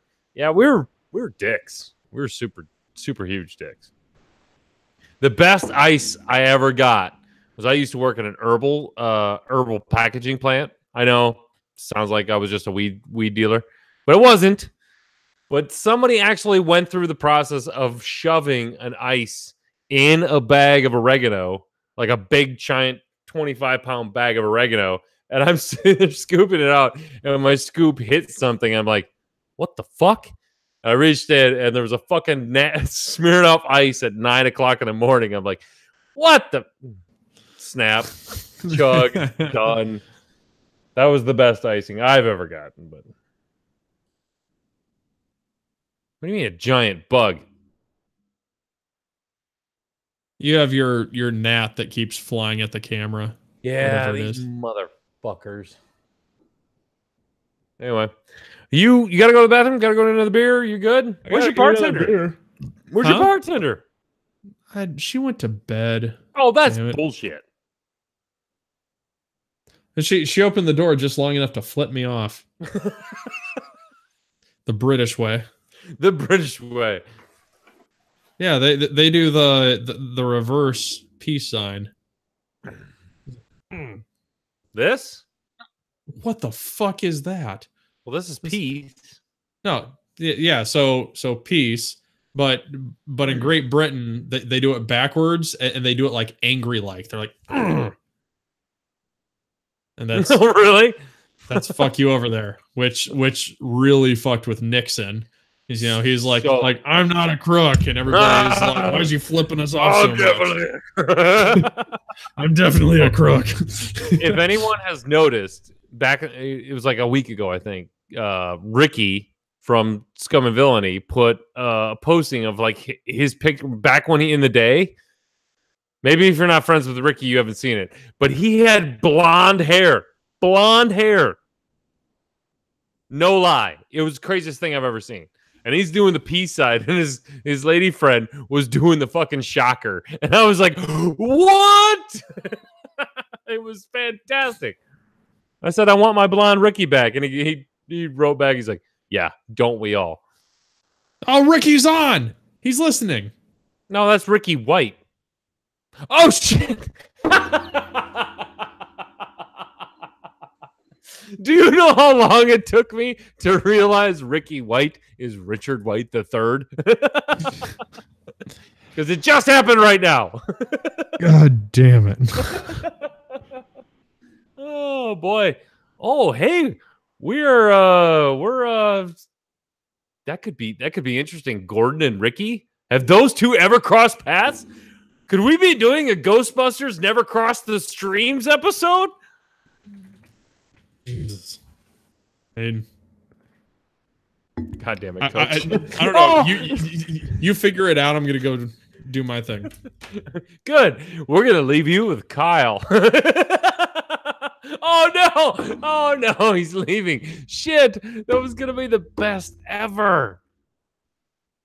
Kyle, you get to entertain them.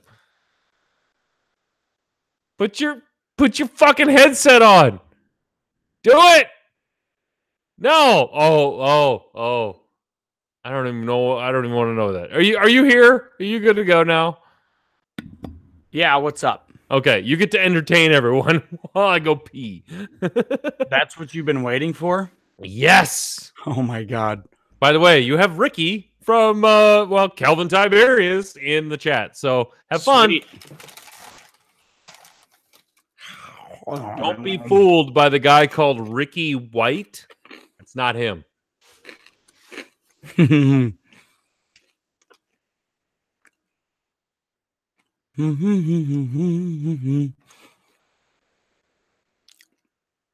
So I guess everybody gets to look at my face while I eat Takis and drink Keystone.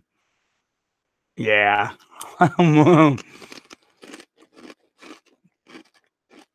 I got the case of the munchies right now. The sloppy joes that were made earlier starting to wear off.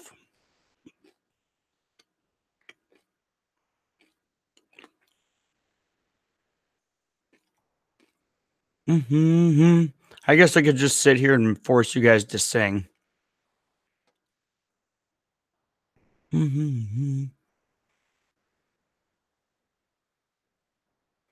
What list have I flown? Right now, currently, not last week, but the week before, I flew 3 matches, and it was Han Solo loaded out with trick shot, rig cargo shoot, basically a junkyard dog, Han Solo for Scum. And Trani Colda and Captain Jostero. Trani Colda, I mean. Trani Colda, Captain Jostero, and Han Solo. So basically, Han Solo was flying around, dumping rig cargo shoots on people, getting extra attack dice. Trani Colda was taking advantage of the fact that they probably already spent their green token to not take damage, but then took guaranteed damage from Trani Colda's bullseye firing arc, which she was loaded out with cluster missiles. And then it's pretty awesome because you can spread some love to 2 different ships with cluster missiles from Trani Colda because she was able to have 2 different target locks on 2 different enemies. So therefore, she got modifications on both cluster missile rolls. And then Captain Justiro get to fire with his concussion missile, which now turns face down damage cards face up from the guy that you shoot within range 1. So okay, Kyle, I'm gonna cut you off here because I just made something ugly. Sweet. You dropped a deuce? No. Get this. Marvalo Evol, or whatever the fuck that YV-66 pilot is that can fly off the edge of the board and then miraculously appear anywhere. Yep. Jabba the Hutt. God damn it. With rig cargo chute. No, sorry. Inertial dampeners for 1 point. Then you have Han Solo loaded out, Lando Calrissian in the little fucking escape thing, whatever. With what the fuck is the guy that can switch the upgrades? Cicaro Vigaro or whatever. The Cicatro Vigaro guy. So you put inertial dampeners on Han Solo, then you fly Marvolo off, you put him on, and all of a sudden they go, yeah, I'm going to switch this off for rig cargo chutes. And then you have Jabba the Hutt, you have 6 cargo chutes. It's fantastic. Yep, it works. That's cute. I haven't put it on the board yet. So I'm drinking now a delightful beer from White Rascal. This is a Belgian style white ale. So a little less dark than my last one. Looks like a nice glass of cloudy piss there. And so like all good beers do. Oh, yeah. I want to know what gourmet marshmallow Chico would pair with his beer. Oh man. So with a stout, you definitely want like a really chocolate one. So like one of those chocolate marshmallows that's like dusted with cocoa on it. Those are really good. It's like really fucking good. I probably have one, but I don't have a stout now. With this I don't know. I haven't tasted this yet. All right, I'm getting the old man on here. No fucking marshmallows with this. This is a Belgian style wheat ales. Just no marshmallows. If anything, just like a handful of like standard, just jet puffed, like mini mallows. I mean, I go for those. Okay, rainbow or white? Just white. What white is the superior color? Jesus! Fucking timestamp. 4 marshmallows. Marshmallows. Timestamp. People. Correct. That was great, Chico. Jesus, people. Edit something. Okay, people in the chat, when you have those miniature marshmallows, do you squish them before you eat them? Of course you do.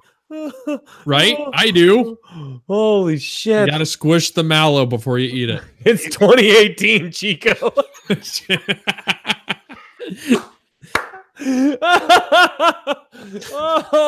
Fuck you all. I'm a white guy called Chico. I can do what I want. Wow. Wow. And I didn't even say that. Jesus. Fuck off, What's Padre. wrong with you people? I'm enjoying still muted. marshmallows. Holy hell. Chico rule.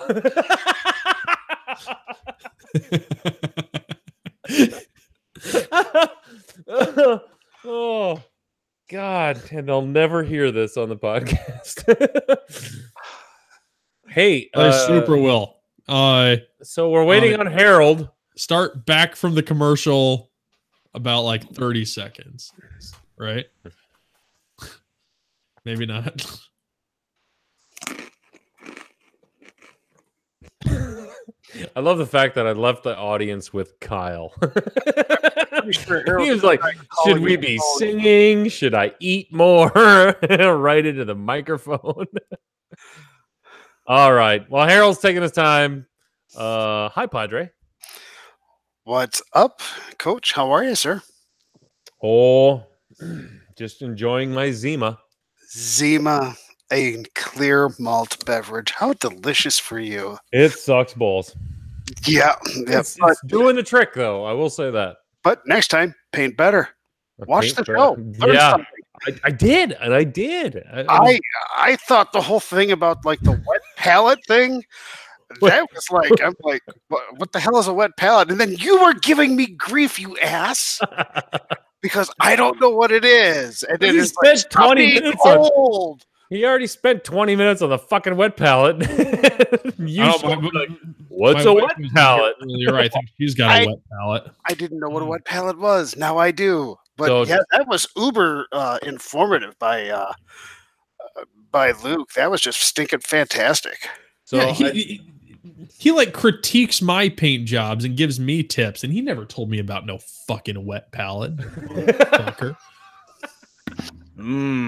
Maybe, I don't know, but yeah, that was like, I'm thinking I can use that with what I'm doing next on the next painting I'm doing and everything.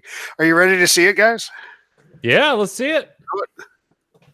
Ooh. Hold on. Let's present. Big fucking surprise, a K-Wing. That's actually some good work on the yellow. Yellow is a fucking awful color to paint. Yep. Yellow and white, like the lowest pigment count. I wanted something that was going to look like kind of like a B-29 Stratofortress from World War II. Yeah, you did a good job. That's fantastic. If a Stratofortress had skis, well, some of them did. So just to let you know, I believe you. There's a great amount of irony going on right now. Harold just texted me, restarting my computer real quick. Hey, I had to do that before the show. I know. There he is. Hey, that monster. Harold. Hello. Ah, okay. Whoa. All right. Good. We're all good to go. All right, I'm going to come out of commercial break. We'll start this bitch off. Thanks for the commercial, Montana. I appreciate it. I don't know what it was, but I'm sure it was great. Thank you for probably something awful that we've heard way too many times. Yeah, I know. So speaking of new commercials, we are more than welcome for ideas. If you want to email them at ocxradio@gmail.com, please email us a new idea for a commercial. We need them. So get out that paper and pencil and write a little tune or whatever you want to do. Send it on over to us. We will get it on the air. We are continuing tonight, ladies and gentlemen, the OCX Radio Podcast. Open mic night. Woo! Yay! Yeah. And tonight we bring you one of the most seniorest members of the X-Wing community. No need to mention Mr. Padre, a.k.a. Robert Monroe. How you doing, Padre? Doing good. How are you, sir? I'm doing all right. Chico, how are you doing? I'm alive. Good. Sloot, how are you? Oh, yeah. I'm alive. I'm ready to go. Harold, how are you? He's ready to bust through a wall. You're like, oh yeah. Oh yeah. Harold, did you bring me ice cream? You had your chance on Luke's channel. No one identified me. Motherfucker. I was frantically trying to grab my phone to text him and be like, it's Harold, it's motherfucking Harold. And then he's like, I think that's Matt. I'm like, no, you motherfucker. Ladies and gentlemen, if you don't know who we're all bashing on, that's Mr. Harold Larson, a proud member of the Uncle Mark fan club. He's not just a member, he's the president. Oh, he's the president of the Uncle Mark fan club. My mistake. Oh, I'm wearing the shirt right now, but my camera wasn't working. Oh, that's too bad. I was talking to Uncle Mark yesterday, and he is still amazed that he's got an Uncle Mark fan club. It didn't take much. it just needed a figurehead, which apparently Harold was more than happy to fill. You know, I think it's hilarious. I think it's great that Uncle Mark has his own fan club. You got to think. I mean, he is Uncle Mark. How could you? He might. I don't know of any Tyler Tippett fan club. I don't know one either. I mean, he may be a hero of the Empire, but I mean, Uncle Mark has his face on T-shirts. He hasn't All I know won a is I whole got lot more lately. movie So than him. anyway, so gentlemen, same rules apply. Seniority goes first. Obviously, in both situations, goes to Padre. So, Padre, what card or what do you want to talk about tonight? I think not only was FFG kind to you, Coach, just kind to you, saying, "Coach, here's the softball. We're just gonna give you the T70. We're gonna give it to you." Did anybody get excited about yesterday? Huh? Huh? Huh? There was another article dropped yesterday. About Destiny? The Wave Kit. Oh, you're talking about the Wave Kit. Okay, yeah. No, hey, look at you, Mr. Smart Pants. I have to go here. I like it. I like where your head's at. This is what got my attention. This is the excitement that I felt when I read how organized play complements the release of X-Wing 2nd Edition. Organized play is complementing 2nd Edition. Let's be more realistic about that. We don't have a choice. We are getting what they give. Exclamation point. Well, fortunately, they're giving us something pretty awesome. Oh, really? Like that kit looks impressive. There's a lot of stuff in there. Yes, there is a lot of stuff. Shall we look at some of those things that are in there, Chico? Let's talk about. I feel the anger brewing. I don't like. I legit have no idea what you're upset about. I see the smile on his face. Me like giddy to find out what thing you're irrationally upset about. I can see the smile on his face, but I know. Wait. I am kicking my shoes off and I am propping up, ready to go. Got my beer. Give it to me. Let me start the timer so you don't go over time. Go. The Birmingham Barons have stated you have 5 minutes. I have Uncle Mark time. Let's talk about the cards that aren't going to fit in any slot that anybody makes anywhere. Good with that, shall we? How am I supposed? I'm sorry. I've got these extra sized big cards, and now I've got upgrade cards, which are the size of my pinochle cards. And now you're going to give me these other cards that are 3 sizes the size of a freaking shoebox, which means that I got to have a table that's 9 feet long just so I can have my 4K wings and doing this and doing that and all this. I'm sorry. There's too much crap and it's too large going on. Now, for all of those people who are under the age of 60 and don't get their free coffee at Denny's, pinochle is just pokers. There you go. Shut up, Chico. You just lost half our audience. Now,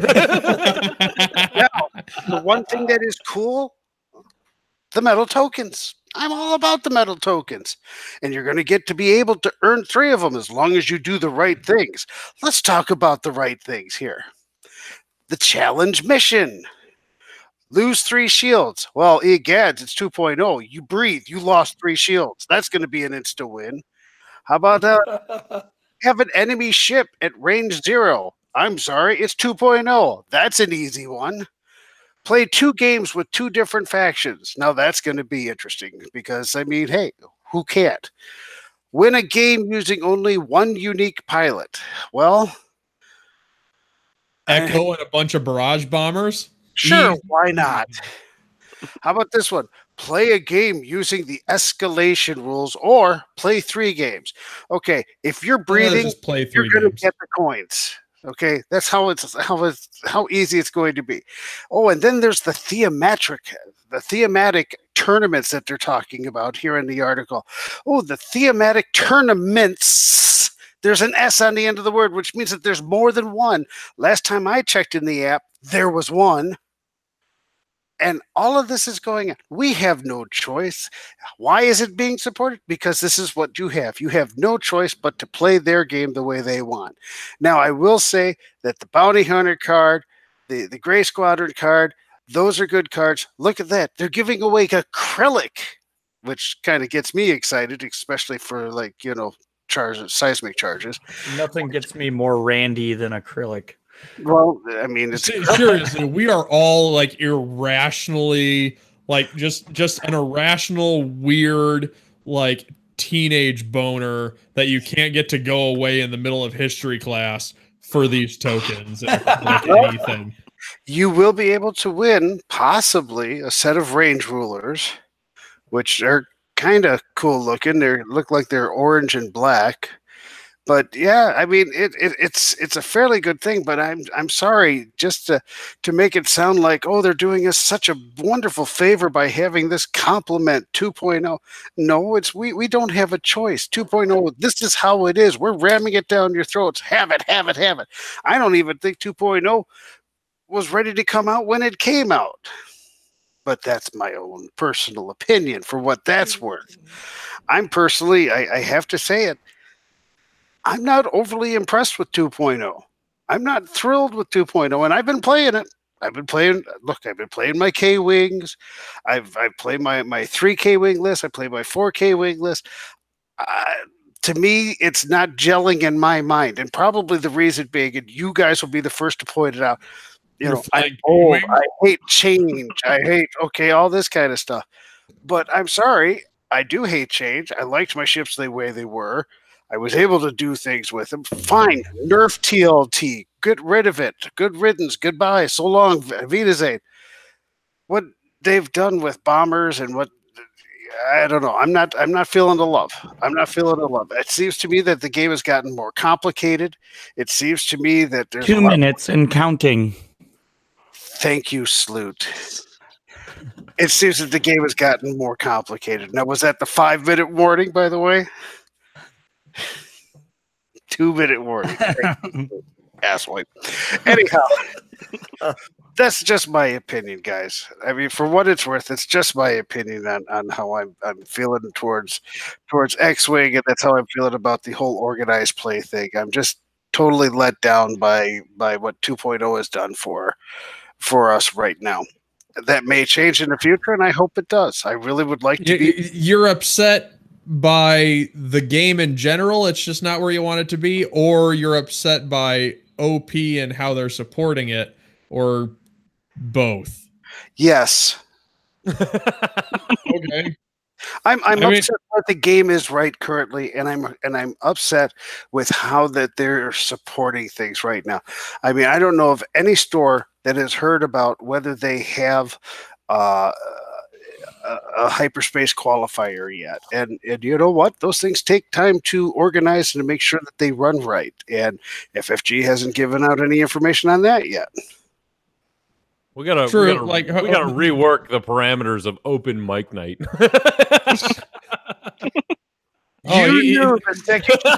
No, Padre is allowed to come on and rant about things I disagree with anytime he wants to. Yes, because like I'll take my moment and kind of rebuttal them. I respect your opinion, though, Chico, and know.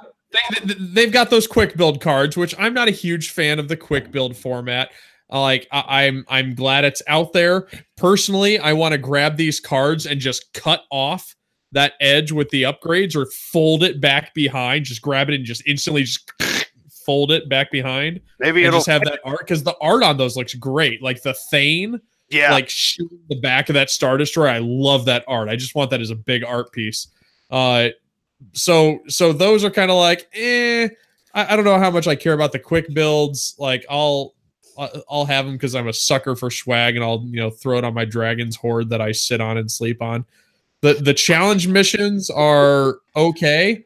Wanting to get metal charge tokens, I mean, that's neat. Like I feel like if I got those metal charge tokens, I would instantly throw them at Luke and be like, please apply paint. Because like them sitting there paintless kind of bothers me, but whatever. And then you go down to the full art black squadron and the R2D2. Like the R2D2 looks great. I love that. The black is okay. It's it's a big ass TIE fighter on a card. Okay. The bounty hunter is that old art that I was never super impressed with it. It lacks contrast. I want more contrast on that bounty hunter. Yeah. Yeah.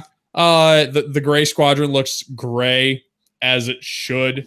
And then they've got more prizes. You know, they've got the metal charge tokens, the acrylic seismics, and then the fancy like trophy style acrylic cards. I think those are nice.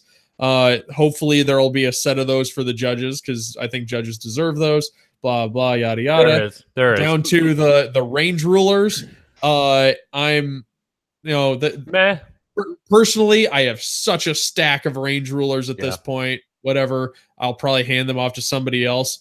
For the one thing that kind of bothers me is the number 1 on it. Like I get it, it's for season 1, Deluxe Wave Kit 1. Yeah, but we keep changing the style on these things before we get to part 2 of like any of them. Like I'm okay with the colors. Black base with a color on it, great. Like Wade, awesome. I love a black base for a template. But I feel like if we're gonna go with a style of, this is wave 1, so we're gonna put a 1 on there. Cool. Let's get to a number higher than 2. Because like we did like, yeah, we're gonna do 2017 on these ones. Cool. You got to 2018 and switch. I think where to go. I think the bigger question we need to answer is why do they have an infatuation with the color orange? Yes, they super do. At least fucking it's not Wade's the favorite color anymore. Wade, stop it. And then they also tossed in these patronage cards. I think that's neat. Proton Torpedoes is a solid card everybody's going to use. So like being able to just give that out to somebody who buys something from the store that they specifically say buy something from the store. I think that's solid. So, I mean, personally, I don't particularly buy my stuff from local stores that much. This might get me to go out and be like, fuck, I got to buy an expansion from them because I want this fucking card. Just wait patiently. I'll send you one. All right, Yes! God damn it. Okay. Hold on. So- Cutting this off. You guys have gone way over. Oh, we're too far? Yes. Okay. No, the tone has sounded. We cannot go over. I'm done. God damn it. Harold. Hi, Harold. Hey, How are you tonight? doing good. I am resetting the clock for you, buddy, because man, I did it again. you did it again. Harold, what would you like to talk about? That was a good discussion, and it was another article we all forgot about. Don't get That me was wrong. solid. It needed Good to happen. work, Padre. It needed to happen, but I want to hear what Harold has to say. Mark, if you're listening right now, I'd like to announce that we're going to be doing a podcast in your honor soon. And it's going to be the Uncle Mark Fan Club podcast.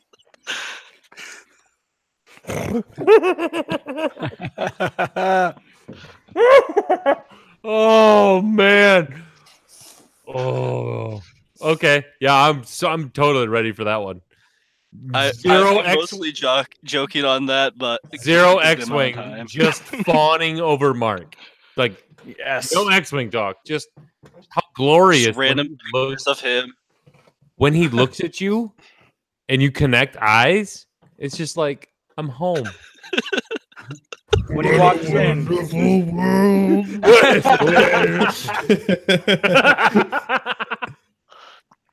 Oh my God. You have to let me know when you do this because I'm going to get as many stars in the X-Wing world all in on this. We're all going to call in and say something about Mark. And it's going to be bad. I think I have to do one just do one episode of it and then end it after that, just so that Mark's we like, should have like a telethon. That's what the Uncle Mark telethon.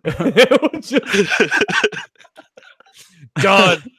This is what you get for not being on the show, Mark. he said he was going to listen tonight since he was in St. Louis.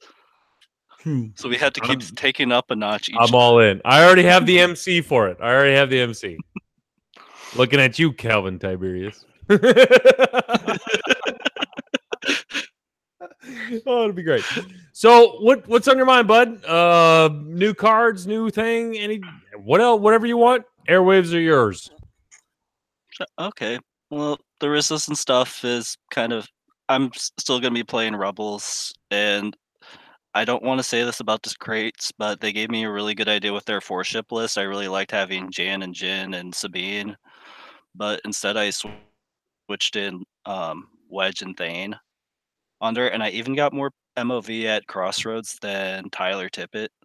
So Hero of the Empire had less MOV than a Rebel player. You can just feel him rubbing the salt in the wound. Just get in there. But yeah, but the BB-8 card and the BB cards, those are really interesting, giving a non-force user that super natural like ability, even if it's only going to be 2 rounds. If you time it right, it can be pretty powerful. Right. No, I hear you there. I'm not big on. I don't know how many points they're going to cost in your squad, because obviously that's not listed. But I'm not really sure if I want to load out my ace, even though he has the ability to reposition with an only 2 trick deal. You know what I mean? Especially as in an important slot like an astromech slot. That's another thing that kind of puts me back on it. Yeah, and I was surprised that BB-8 was only 2 charges. I was kind of expecting him to be the 3 charge, similar with R2-D2 and the R2 astromechs. Absolutely. Like, if they're gonna focus fire on Poe, because he's gonna be pretty expensive, and as Chico mentioned earlier, they're gonna be like, oh, I'm just gonna kill Poe and then I'll win. If you're gonna put BB-8 on him and he only has 2 charges to get his shenanigans to go through, I don't know if it's gonna be worth the points. Yeah, because it could easily be the same points as like a R2 or R2-D2 on there, which with the T70 is probably going to be more expensive than. I would hope that they'd be more expensive than a T65 with all the stuff that they get. Well, what I'm trying to find the base stats. 3 shield, 4 hull. Yeah, so they got the extra shield on there over the T65s, and then they've got the native boost action. And then if they get you in the bullseye when they're closed, they're still rolling 3 or 4 dice on there when they're closed. So overall, it's a superior ship. So hopefully the points make up for that. Well, they can't not. I mean, they're not going to price them the same, so they're going to be more. But yeah, I mean, I like the BB astromech with giving you the ability to do a barrel roll for a charge. I'm not sold on it. What does everybody else think? Sorry, I'm not listening. BB-8. Personally, like I like that they limited it because those super repositioning ships always got out of hand because they could do it over and over and over and over, and that's when it started to become a problem. So to limit it, I think is good. 2 times, like if you can completely like outmaneuver and get out of somebody's arc twice in a game, that should be enough to get the upper hand and crush somebody. Unless you just use it at the wrong moment, and like being initiative 6, and hopefully you're moving last if the bid war isn't crazy. Should give you the ability to get some good use out of that at those moments. But you're not going to be able to sit there every single planning phase and is like, oh yeah, I'm totally using it this round. There's not going to be a whole lot of that. Because I mean, there are some ships like Guri with advanced sensors. I just kind of dialed in something and I was like, fuck it, that'll work. And like I can just advanced sensors barrel roll myself fucking anywhere and go crazy with it. Poe's not going to let you do that. It's going to be limited. So it's not going to be completely crazy. There's going to be some good stuff there, but you're not going to plan to use that every single round. That's going to be one of those, okay, I'm dialing in this good thing, but if this goes fucking wrong, at least I got BB-8 to save me. Right? Yeah. And I was just surprised there wasn't really any new cannons previewed in there, because we've only got the tractor beam and I think ion cannon is what we've got right now. Heavy and laser. HLC. Well, HLC is there's a reason why it's cheap. Right. Yeah. And we don't know Yeah, yet. I mean, what do we have left? From first edition, we had the Artcaster, lols, Mangler. But Love me some Mangler. That's pretty much it, right? Mangler's going to be coming out, and I think it's going to be. We had the stress dealing one. Yeah. Well, the tractor beam, The flechette. Flechette cannon, and Mangler have not been out yet. So, yeah. So I don't know. I think a lot of people want Mangler back just because Mangler was pretty baller. Mangler was good. I liked Mangler. Yeah, because it had full range. It negated range 3 bonuses, and it added in a crit, which crits suck. Which in second edition, it's not going to give the range 3 bonus. Because range 3 doesn't get that. It'll be a good cannon. We'll see. We'll see. Yeah. Who knows if we're getting new cannons? Okay, guys. In reverse order, Harlan, Harold, do you have any shout outs or anything you want to announce? Let everybody know about? We're now up to 32 members on the Uncle Mark fan club. I just noticed. I'm gonna plug the shit out of this right now. If you are not a member on the Facebook page, aka Uncle Mark's fan club, you need to get your life in order and go join that page, because we need to get that baby up there, because that's fantastic. If you're not an Uncle Mark fan, start reconsidering your life choices. Yes. Even if you don't know who it is, that's fine. And next year there better be some more goddamn people taking a picture with him. When I have a feeling that will happen. I have a feeling it'll be a gallery, and we're gonna have to have a wide angle lens. So we could even set up a whole table for him too. There you go. At Gen Con. Can we set up an autograph table for him? I feel like that needs to happen. Some of us can bring in our AARP card. Sign my AARP card. Oh, man. Don't laugh, I'm looking at getting one. Hold on, Harold's not done, I don't think. No, I just shout out to everyone that went to Crossroads. It was a really fun weekend of events, and got to hang out with Chico and Luke and everyone else, and it was a good time. That was a blast. Taking over the wing joint. Holy shit. They were not prepared. Was it better than taking over the gay lesbian bar in Minneapolis? Yes. It was better? Because it was like about the same size as that place, and we had damn near 20 of us. And they were severely not prepared. Not as good music. I don't believe you. I don't believe you. Showed up to the wings joint, but the musical entertainment was a lot better. And down at Crossroads, right across the street, a White Castle that we may or may not have tried to walk through the drive-thru. But did you eat meatless hamburgers? No. Oh, why didn't you take a picture of that? That would have made me feel so much better. Oh my lord! All right. Matt's saying that I have to shout him out too. He just sent me a PM. Oh, really? Because he shouted me out earlier, I need to shout him out. There you go. He's like, what the hell? Whatevs. All right. Padre, shout outs, buddy. I gotta send a shout out to Fly Casual down in Oz. The guys were kind enough to send me one of their classy polo style T-shirts. That damn thing looks nice. Wait! I'll show you the backside. Turn to the left. Wow. Now turn to the right. That is gorgeous.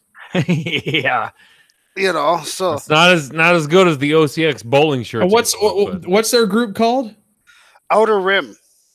Ooh, Outer Rim's funny. They're the Outer Rim, but what's the picture then? It looks like a cantina picture. It is. It is Cantina, the Outer Rim Cantina. Damn it. Okay, I need to contact those people because me and Luke are working on getting matching shirts that say my friend doesn't like you and I don't like you either. So, Mars is the one that hooked me up with the shirt. I don't know why you need a picture for that. Just have the saying. If they don't get it, then they don't get it. But if they get it, then they're gonna get it. Okay.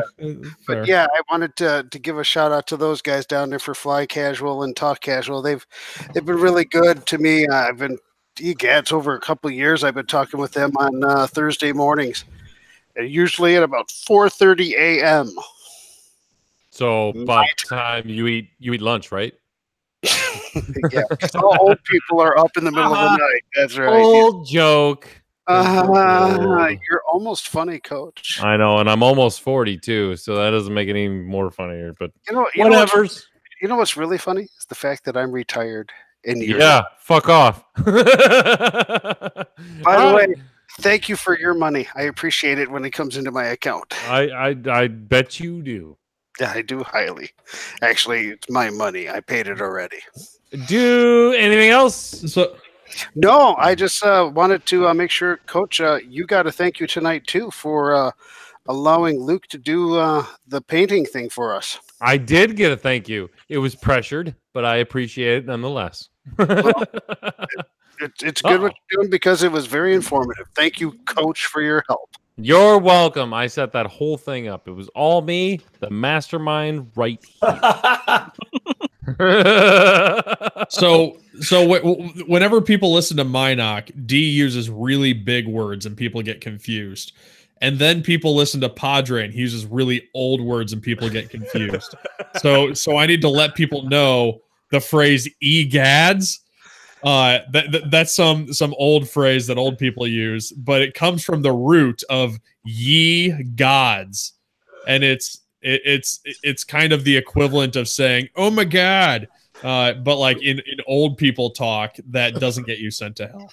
Have you ever heard of Gadzooks? No, we're not dealing. This is not a goddamn Encyclopedia Britannica. Look at done. No. D-Un is an encyclopedia. Padre is more like Urban Dictionary. You have gone past your time, sons of bitches. I'm cutting you off. Get out. Good night, Harold. Good night, Padre. Thanks for being on the show.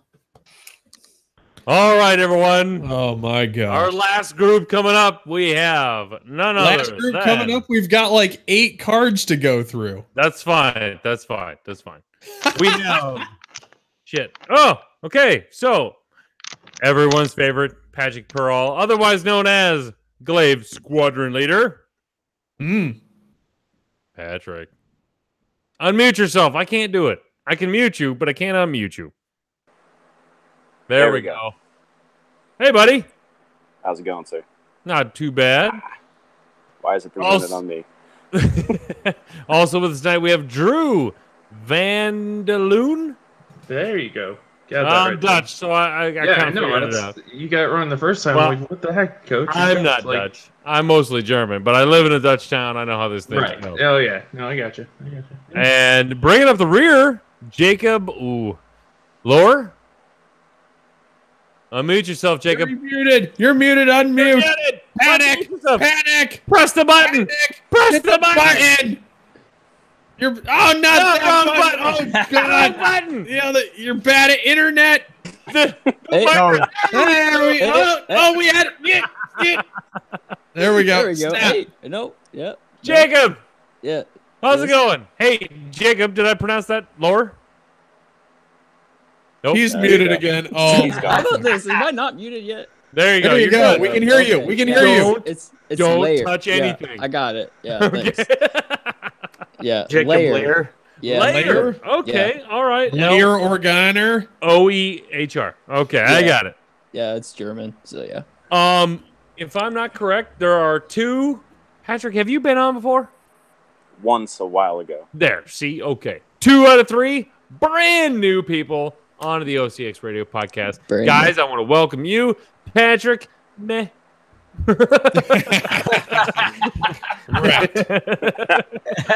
Listen, I know it's not Patrick, it's Patrick Pearl. I know. I know Sub- you're the other Patrick. We get it. Sub down. It's Well, actually, no. Isn't One of isn't 3 it Patrick Patricks. Patrick, not Patrick, and then Glaive Squadron Leader? I think that's what it I've is. changed it 3 times just so it doesn't everyone. I have to issue a formal apology to Glaive Squadron Leader. Yes, I know it's not up there. Do you know where your shirt's sitting currently right now? As long as it's not in the trash, it's still better than where it's at. It's literally on my bed, so I wouldn't forget it tonight. Guess what? Forgot it tonight. It's on his bed. It's in that special place. It's on my bed. It's on my bed. Mine's in the laundry, so I was very upset.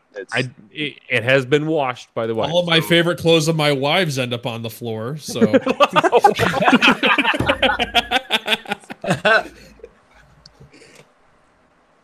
So anyway, like always, guys, we go with seniority. Patrick, Glaive Squadron Leader, has been on the show before, so we go with Patrick first. Buddy, what do you want to talk about? 2 things. Number 1, I'm not going to say the card name, but everybody should know the German version of Red Ace. ass rot. that was the card I never got. So sad. I have one. I found one for $5 at the last second, and I'm like, done. No way. Yes. What a steal. Ass rock. Yeah, I got a Vader damage deck, an Ass Rock card, and something else for $10. That's when everybody was in fire cell mode. Fire Right. cell. Yep. I was there. And then everybody was like, "Oh wait, I still want $80 for this." Like 2 weeks later, I was like, "No, no, you're not." Not happening. But Coach, I want to apologize along with Kyle and Chico and everybody else, because these are what I forgot to send in that care package. Oh. Alex Hold Purdy. on. Let's present that. Hold them up there again so Is it everyone like can a see. patch or a pin or? No, it's a sticker. We had them Okay.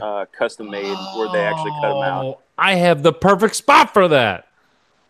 So, yeah, I messed that up. That's all right. That's all right. But I got you're some forgiven. stuff going your way anyway, I believe. So Right.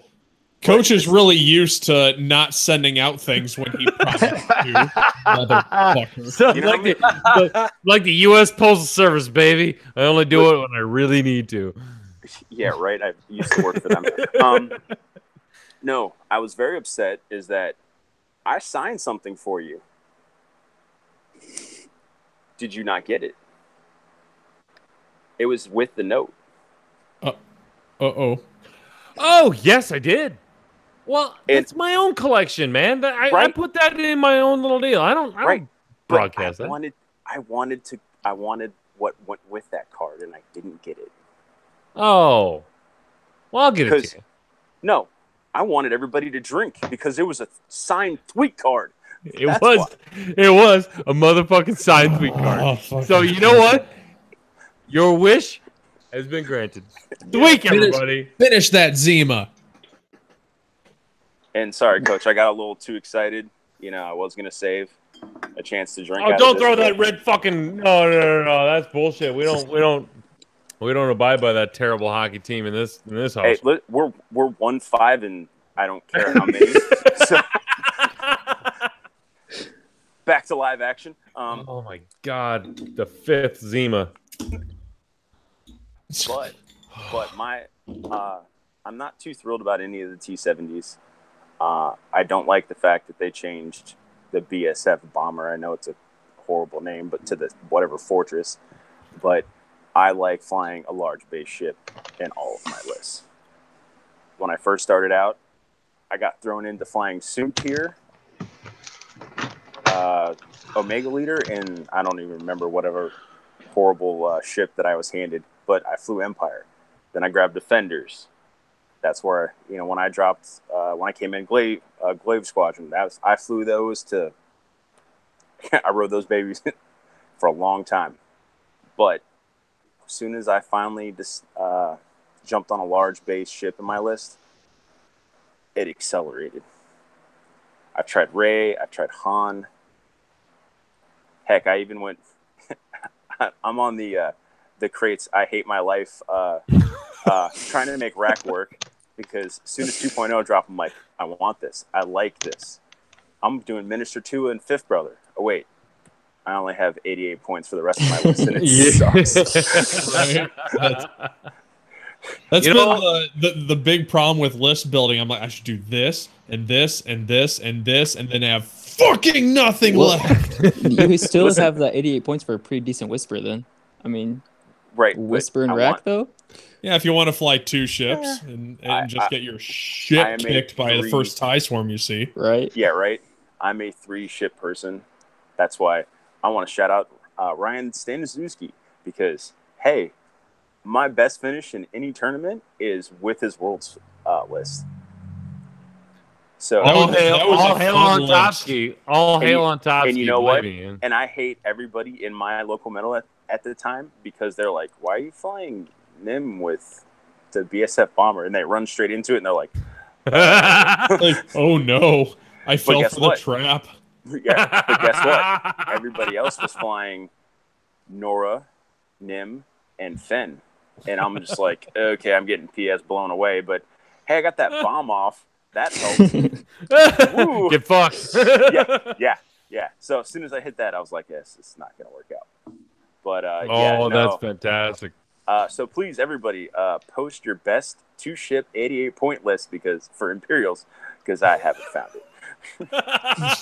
All right, contest down. Post your best 88-point Imperial list.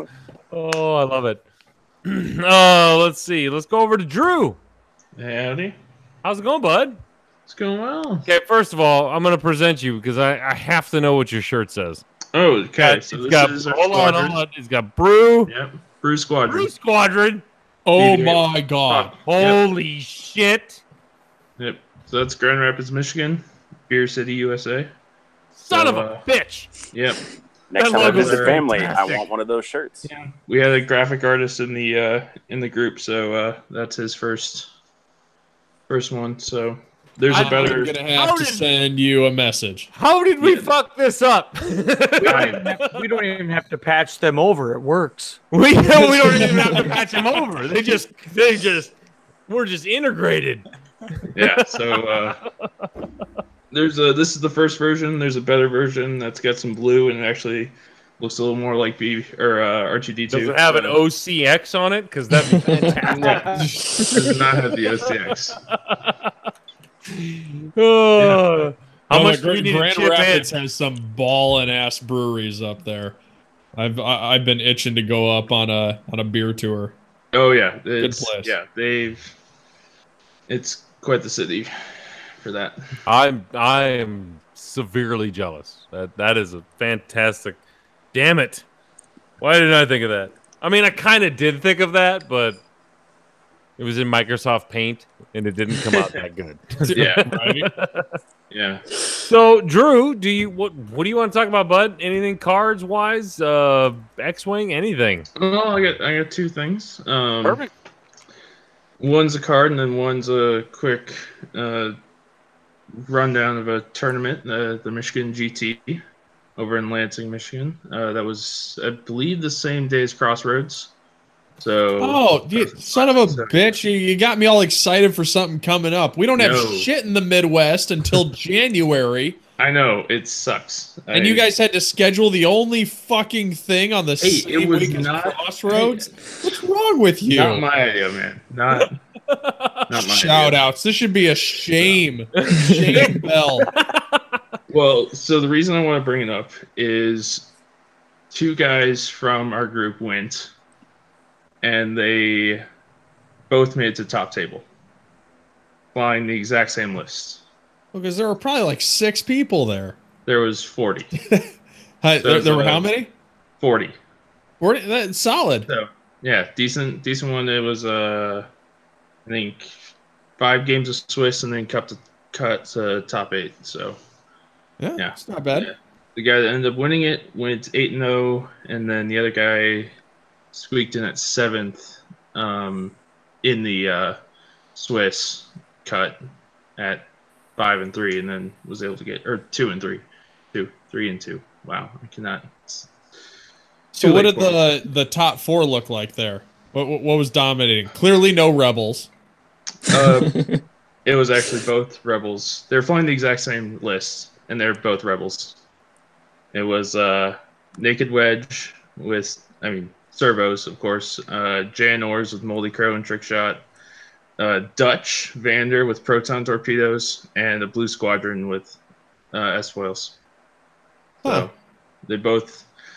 So the interesting thing was when they were promoting this tournament, they're like, the way they had made it sound was it was going to be the first wave only. So you're only your X-wing, U-wing, and stuff like that. So, but then the week before, not even 5 days before, they got an email saying, "Hey, everything's legal." So they went from practicing only wave 1 stuff to. So I think the only change was because the best way to do a tournament is to change all the rules right before it starts, right? Yeah. Obviously. So yeah, so pretty much it's the same list they were going to bring, but they slotted in Jan and took out a Blue Squadron and a bunch of other upgrades. So yeah, no, they both blew that list, and they tabled completely a Vader Decimator list because they got the crit that turns all hits into crits, which that thing's mean. Yeah, and just so mean. I think he got that on with most of its hit points left, and then next turn killed it. Just with all the chaining that happens because he bumped him. So it was a barf. Yeah, so that was a barf. But if anyone is in the Midwest and is looking at it, Michigan GT does a bunch of awesome loot. I think I would love to go. 40 people if they got a free scheduled ship on any other weekend. I think all 40 people got a free blister pack. Well, Drew, So, I plan on impressive. seeing you at the OCX on top. We'll see. Maybe. Yeah. Well, I'm not in Michigan anymore, so I'm. Oh, back in where are you Iowa. at? So I'm back in Iowa, back in Pella, man. Oh shit! Those Dutch boys. The lesser Dutch town. Lesser Dutch town. Oh, What are you shit. talking about? Oh wow! Best tulip time. Wow! All of them. Major So- shit talk could happen right now, but we don't have time for it. Let's see. Who had 2 bakeries ranked in the top 5 bakeries in Iowa? Nobody cares. Come on, you don't have the POD. You want to go there? You need We're to not go going there and there. We're smell not their. going there now, Drew. We will get you back on the show when we really need to shit talk some fucking Dutch shit. So. All right. This is what an Iowa battle sounds like. Oh yeah. Yeah. Oh, hey, are My you? tulips Hey, smell better whoa, than time- your tulips. No, Iowa. they don't. Legit talk. Are you Iowa, going to join not Ohio. the Eastern Iowa group for the Battle of Iowa? I have not. You should probably. Is this okay. the Des Moines? I will. You'll hook me up? Send you some information. Yeah. William Haywood is looking for players. So. Oh, perfect. Yeah. All right. Sounds good. The Bruce No, Squadron. yeah. We'll hook you up. All right. Sweet. Moving on. Oh wait, did you have another one? Well, I had the card I want to talk The card. about. All right, let's go with the card. So Real quick. just quick, I actually kind of want to talk about the S-foils because they're slightly different and maybe better. I don't know. Right. It was interesting because open is nothing. Boring. It's the same as Literally Polish. nothing. And then the close adds barrel and focus into linked barrel, and then it's while you perform a primary attack, if the defender is not in your bullseye, roll 1 fewer attack die, and then before you activate, you can flip. So It's almost the exact opposite of the T65, isn't it? Right. because In terms of the barrel roll boosting, is the exact opposite. One but has it's the like- boost, one has the native barrel roll. Yeah. Right, exactly. But it's that bullseye arc that I thought was interesting. It gives it a little extra of being able to use that maneuverability to completely like mess with the S-foils. And like this is something that kind of bothers me. You've got those S-foils. It's supposed to be attack position, not attack position. But if you have them closed and you land in the bullseye, or you use like proton torpedoes or any secondary weapon, you never have to open. Now in what fucking movie are they going to be like, okay, we're closing on the swarm of TIE fighters, go into attack position, and somebody from the left goes, but Poe, we're going to use our torpedoes. It's like, motherfucker, keep them closed then. I mean, that part kind of bothers me a little bit. But I get it. Fine, whatever. I move past and whatever. Yeah. I really feel like if they would have dropped the primary from the name, I feel like that still would have been perfectly balanced. Yeah, I agree with you there. Okay, Jacob. Yeah. You're new to the OCX Radio Podcast. Welcome, yeah, buddy. Sure am. Hey, thanks, man. Appreciate it. I'm glad to be on. What do you want to talk about tonight? Well, I have a few things I want to talk about. First of all, shout out to some other podcasts. Whoa. Hang on, just shout one out, specific. shout out to other podcasts. Just because of one thing. Sorry, but your time's up. Your time. All right, I see how it is. TCX Radio, the one that commonly gets confused with you guys, they actually pronounced my name correctly on the first try, so props for that. That's all I want to say about them. They're really great. Tim Dugan, and those guys. Tim Dugan. Tim Carson. Yes. Yes. Tim Fuck you, Carson. Yeah. Fuck you, Tim. Those guys. You heard it right. Who pronounces whose name right? They're pretty awesome. I know. We all know those guys. We love them. They're and yeah, and that's keep going. Otherwise, we're getting sidetracked. All right. Well, I also want to shout out some other guys, local play group, Andrew Cravens and Lee Garrett. Those are some pretty awesome guys. Played them. Oh, we know those guys. They've taught me a lot about the game, and pretty much everything I know about the game that isn't complete crap is due to those guys. So appreciate them. And you got some good teachers there.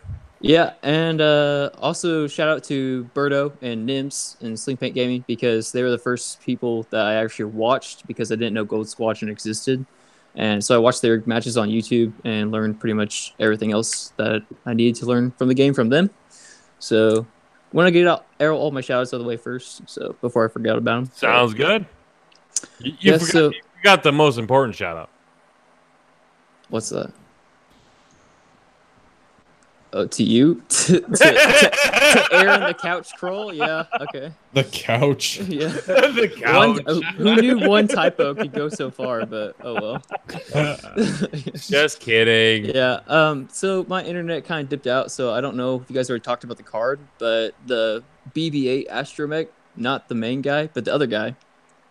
You were the regular BB-8 guy. Yeah. The regular BB-8. So yep, you hit the nail on the head. Hey, thanks.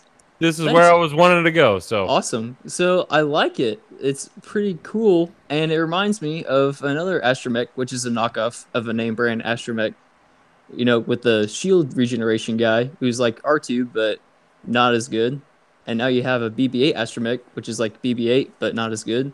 And it makes me wonder if this is gonna be like a theme throughout the game now, where we have Astromechs, name ones that are awesome, and non-name ones which are not as awesome, but not bad either. Like that's cool. The whole generic thing, and it's in OCX colors, so I can't complain about that. That's pretty cool. I like the idea. I wonder like what broken Astromech are they gonna make that has a generic version that's even more broken because you can spam it. You know what I mean? Yeah. You've got like M9G8, and then you have like M9 Astromech. M9 kind of reroll one. You could reroll any focus result. That's it. Fuck. I'm out. Fuck that card. I kind of like it a little bit. it lets you go, okay, do I want that extra boost or can I go with the point? Because it's a points thing. That's what it is. Right. Well, BB-8, it's going to be... Exactly. It's like, man, I really fucking want BB-8, but fuck, I only got 3 points. Right. And how often am I going to boost? Because I already have a natural boost, but I really like that barrel roll. But like I said, BB-8 allows you to do both, but you're going to pay for them. No, it's... I'm glad you brought that card up because I like to focus on cards like that where they give you the generic version and it's a good card. It's not like a fucking throwaway back of the binder card. Right. Depends on what the price points are. The PPs are. But I tell you what, though, like BB-8, BB-8 has the ability to do boost or barrel roll, and this is just barrel roll. I put so much more value into boost than barrel roll these days. Right. Because boost gives you like a lot of different options that have some real power of like super fucking with where you're gonna land. And it's not even that. As barrel roll is just a bit of a shift. Right. And it's not even that, it's your next turn. It changes your dial like crazy because now your K turn is a totally different angle than it was before. That's what I like about boost. Like boost is just crazy good, and I'm so glad it's on the defender now. Like that's awesome. But would stupid on the defender? I could argue on lower PS skilled ships, is barrel roll better or is boost better? On lower pilot skill ships, you Maybe don't fucking roll? care. Because it's depends I if would you're say flying in barrel formation. roll is better, wouldn't it? Formation flying barrel roll is really important, but if you're not flying in a squad, it doesn't really matter. No, I understand, but if you're having to do a lot of reposition as like an initiative 1 ship, you're doing something wrong.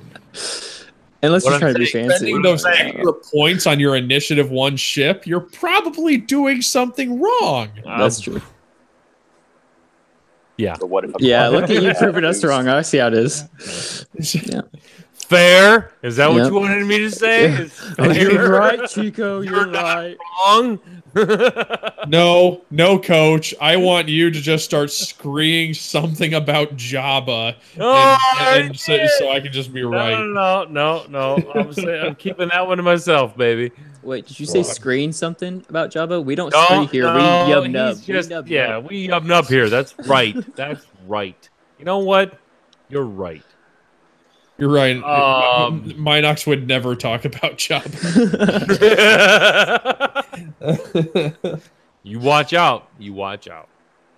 Anyway, Jacob, other than that, I know you got your shout-outs out of the way. Yeah, that's all I had was shout-outs. That's all you got? Okay. Yeah. First of all, I want to ask you, are you new player or old player? Well, it depends on how you look at it because I got my core set and like a couple T65s back out wave 1 in like I want to say Christmas of 14. Okay. And you're old. You're a veteran. Okay. Well, I'd say that, but I never it was just me and my brothers scoofing around until like early this year. And early this year, I was like, you know what? I really want to get that stuff out and like play again because I had racked up tons of scum ships and imperial ships and everything. And then they're like, oh yeah, by the way, 2.0 is coming out soon. I was like, okay, well that's good because I don't know how to play 1.0. Well, I jumped on at the end of 1.0 because I wanted to get some of that Store Champ swag.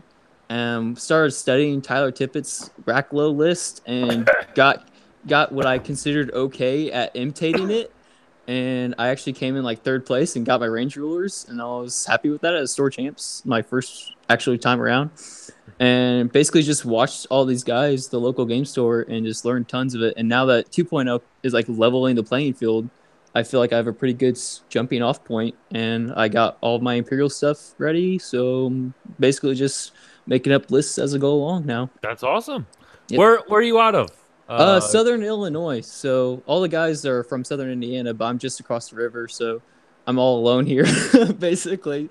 Southern Illinois. That's gotta be. I'm like 4 hours south of Chicago. How far are you from Peoria?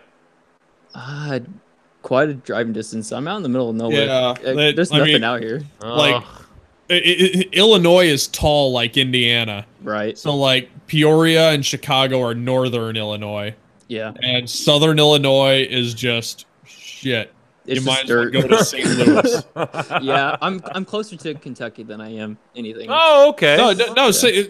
St. Louis though. Aren't you relatively close to St. Louis? Yeah, it's like an hour and a half. Shit. Everything's Yeah, about an hour I'd drive, find all those Arch Alliance guys. Yeah, no, they no, got no. good shit out there. You message me, I'll hook you up with Arch Alliance. They'll right. take care of you. Yeah, they're good guys out there. Good Like I good said, people. We're basically the broad umbrella net for the entire Midwest region. We patch over everybody and we just kind of filter out. Right. Hey, this is the best spot for you to go. So you joined in the right time right now. All right, sounds awesome. Super excited about that. One more shout out. I almost forgot. I do have a shout out for you. I want to say congratulations on doing so well in the Gold Squadron podcast. You were so well behaved. I'm very proud of you for that. It was like painful to listen to. He sounded so uncomfortable. It felt like he was sitting on his hands like a little kid in church, like he was told not to move. Like he was just like, all right, now you be quiet, coach. You just be quiet and smile. Every time you said one of those swear words like "egad," "gee willigers," like, it was so obvious. It was he rough, wants guys. to drop an F-bomb, doesn't he? It was fucking rough. I'm not gonna lie. But you did It good. was rough. You did good. I thought I did okay. I can't believe he let me on. Like he literally. You better have did okay. He told me I could be on until you opened your fucking mouth and said, "Oh, I'm available," and I'm like, "Motherfucker!" Like you've already been on. Whatever. Let's go in reverse order. Hell of a lot better than you were on Minoc. Like I didn't see anybody on the Gold Squadron discussion saying they'll never listen again and pull their Patreon if you were ever on. No again. fires were Holy burned. shit. I didn't even think it was that bad. I don't know why everyone hates it so bad. I didn't think so either. Yep, we're on the same page then. Drew, you got any shout outs, buddy? Well, I'd like to shout out my buddy Matt, who was the one that got second at Michigan GT. He's made a lot of pretty well-known cuts and just hasn't been able to get that. Like, made it to the final table a couple times, just hasn't been able to get that final win. He brought Ghost Jake to Indianapolis regionals and made top 16 with that. But he's probably most well-known on the internet for winning with 6 Naked Hawks. That guy, he's fucking amazing. That guy? Oh, yes, he's that guy. That guy. We love that guy. So he was yelling at us at Campaign Against Cancer because we gave him a buy, and he was furious that he got a buy because he wanted to go into the lowest bracket. Yep. Oh, he's my hero. He is our hero. Yeah, because he flew 6 Naked Hawks at Campaign Against Cancer this past year. I forgot about that one too. So. Yeah, when he plays serious, he has a lot of fun. But I mean, I guess he took 6 Naked Hawks pretty seriously too. That one game he won against Decimator Bomber, I think, or Vader actually. Decimator Vader, and yeah. I'm supposed to be watching like the top 16 of Adepticon as a marshal, and I'm like, fuck that. Some guy's winning with this.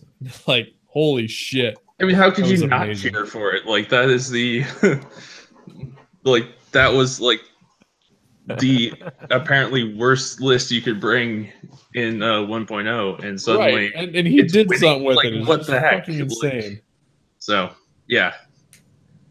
But yeah, so that's and then I guess too the guy at 1 GT Corey has also done fairly well, and so he was finally able to make that top table win. Oh, that's awesome, man. I think those. Let's see. Go Hawkeyes. Oh, fuck you! Nope, you're done. You're done. Ejected. I'm sorry, Drew. I love you, but you're getting booted off right now. Easter. Sorry. Bye. Oh. You know, that's what you get when you mention that fucking dirty ass Hawkeye thing. So Glaze Squadron, you're the last one. You dropped out of me and you came back. So I need shout outs from you, buddy. If he can unmute. If he can unmute. There we go. There we go. All right, here we go real quick because I'm going to probably get the background noise from all you guys. My phone's charging, so... That's cool. We will be quiet. Coach, I doubt that. All right, shout out. Hopefully you get my shirt up there and take that ugly Minox Squadron down because I got rid of my Patreon from them for you guys. Yeah. Wrecked. Celebrate. Yeah. It's gonna be my coins in the display case, but I'm not pulling that out. I'll drop everything because it's heavy and one-sided. Yeah, but shout out to the Wolf Squadron guys that I play with, John, Elvis, and just Wolf Squadron. Just the Wolf three. Squadron. Oh, it's. Yeah. Why aren't you doing this? Because it's natural. All right. Because I only got the ones that count, Coach. Oh, I see. Okay, well, I'm gonna do this because this is natural for me. This is you're old talking school to the West original. Side, but I'm gonna go Wolf Squadron. That's what I'm gonna do. Yes, John, Elvis, and Jordan. It's the local guys down here in Florida that we play with. And hey, sorry, I'm gonna butcher your name, but the German guy over there from Illinois, we're in Florida, so it's 2 hours anywhere to any destination that actually matters. It is. I lived in Florida. It's 2 hours fucking everywhere. Yep. Oh, you want to go to Orlando? That's far. No, we're not. We're not going to Tampa today. We're going to Orlando. I used to live in Orlando. It's fucking terrible. Yes, yes, absolutely. But cool stuff. They have the most space. They have the most room, and the most frustrating meta ever. Well, Patrick, we're glad you could come on. We're gonna have you on again, buddy. Will do. Thank you, guys. You have a good night, bud. Thank you. And Chico, thanks for supporting my Red Wings. And I know Coach absolutely hates it. So Yeah. You guys and your fucking my Red Wings. Hey, listen. Whatever. Sorry, I meant to do this real quick. I thought Padre actually said Datsuk, and I got excited. Oh, I miss that guy. I was like, oh wait, never mind. Whatever old word he's talking about. I was like, my hopes went to here. God, he had the most sick moves. Yeah, especially against Nashville when we can't beat him, but he's going to go end to end and juke everybody, including the goalie, and go, oh, hey, it's in the back of the net. Sorry, Coach. Deal with it. Deal with it. I don't care how old it is. That's the only thing I'm going to be holding on to from now on. Because we're back to the dead wings. That's right. You can hold on to the past. That's basically what all I am. So, moving on, Jacob. Yep. You already said your shout outs. So Yep, we're basically I'm dipping out. Yep. Good night, I'm buddy. out. Yep. Thanks for being on the show. Hopefully I get on again sometime. Yeah, It was fun. you will definitely be on again. Like All I right, said, sounds we do this a lot. So you're on my list. Sweet. See you guys later. We'll keep you updated. Good night, Jacob. All right. Do we really have to do this?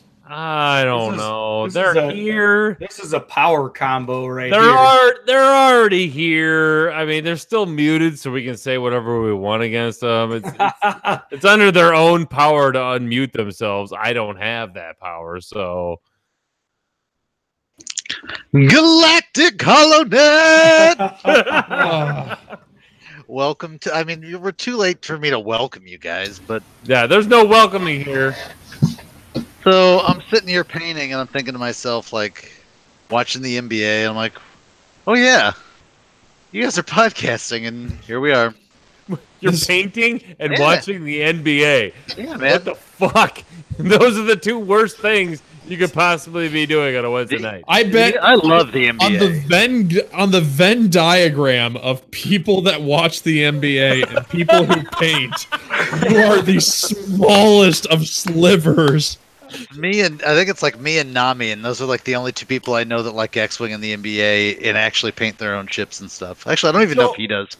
I'm going to go with this is probably a precedent here. We have Gordon Berg and Kelvin Tiberius on at the same time. Correct, Gordon? I don't know. Is this mic working? Oh, my Jesus. I feel like everybody's drunk by proximity. Well, this is my 6th Zima, so yes. White girl drunk, engage. I love this song.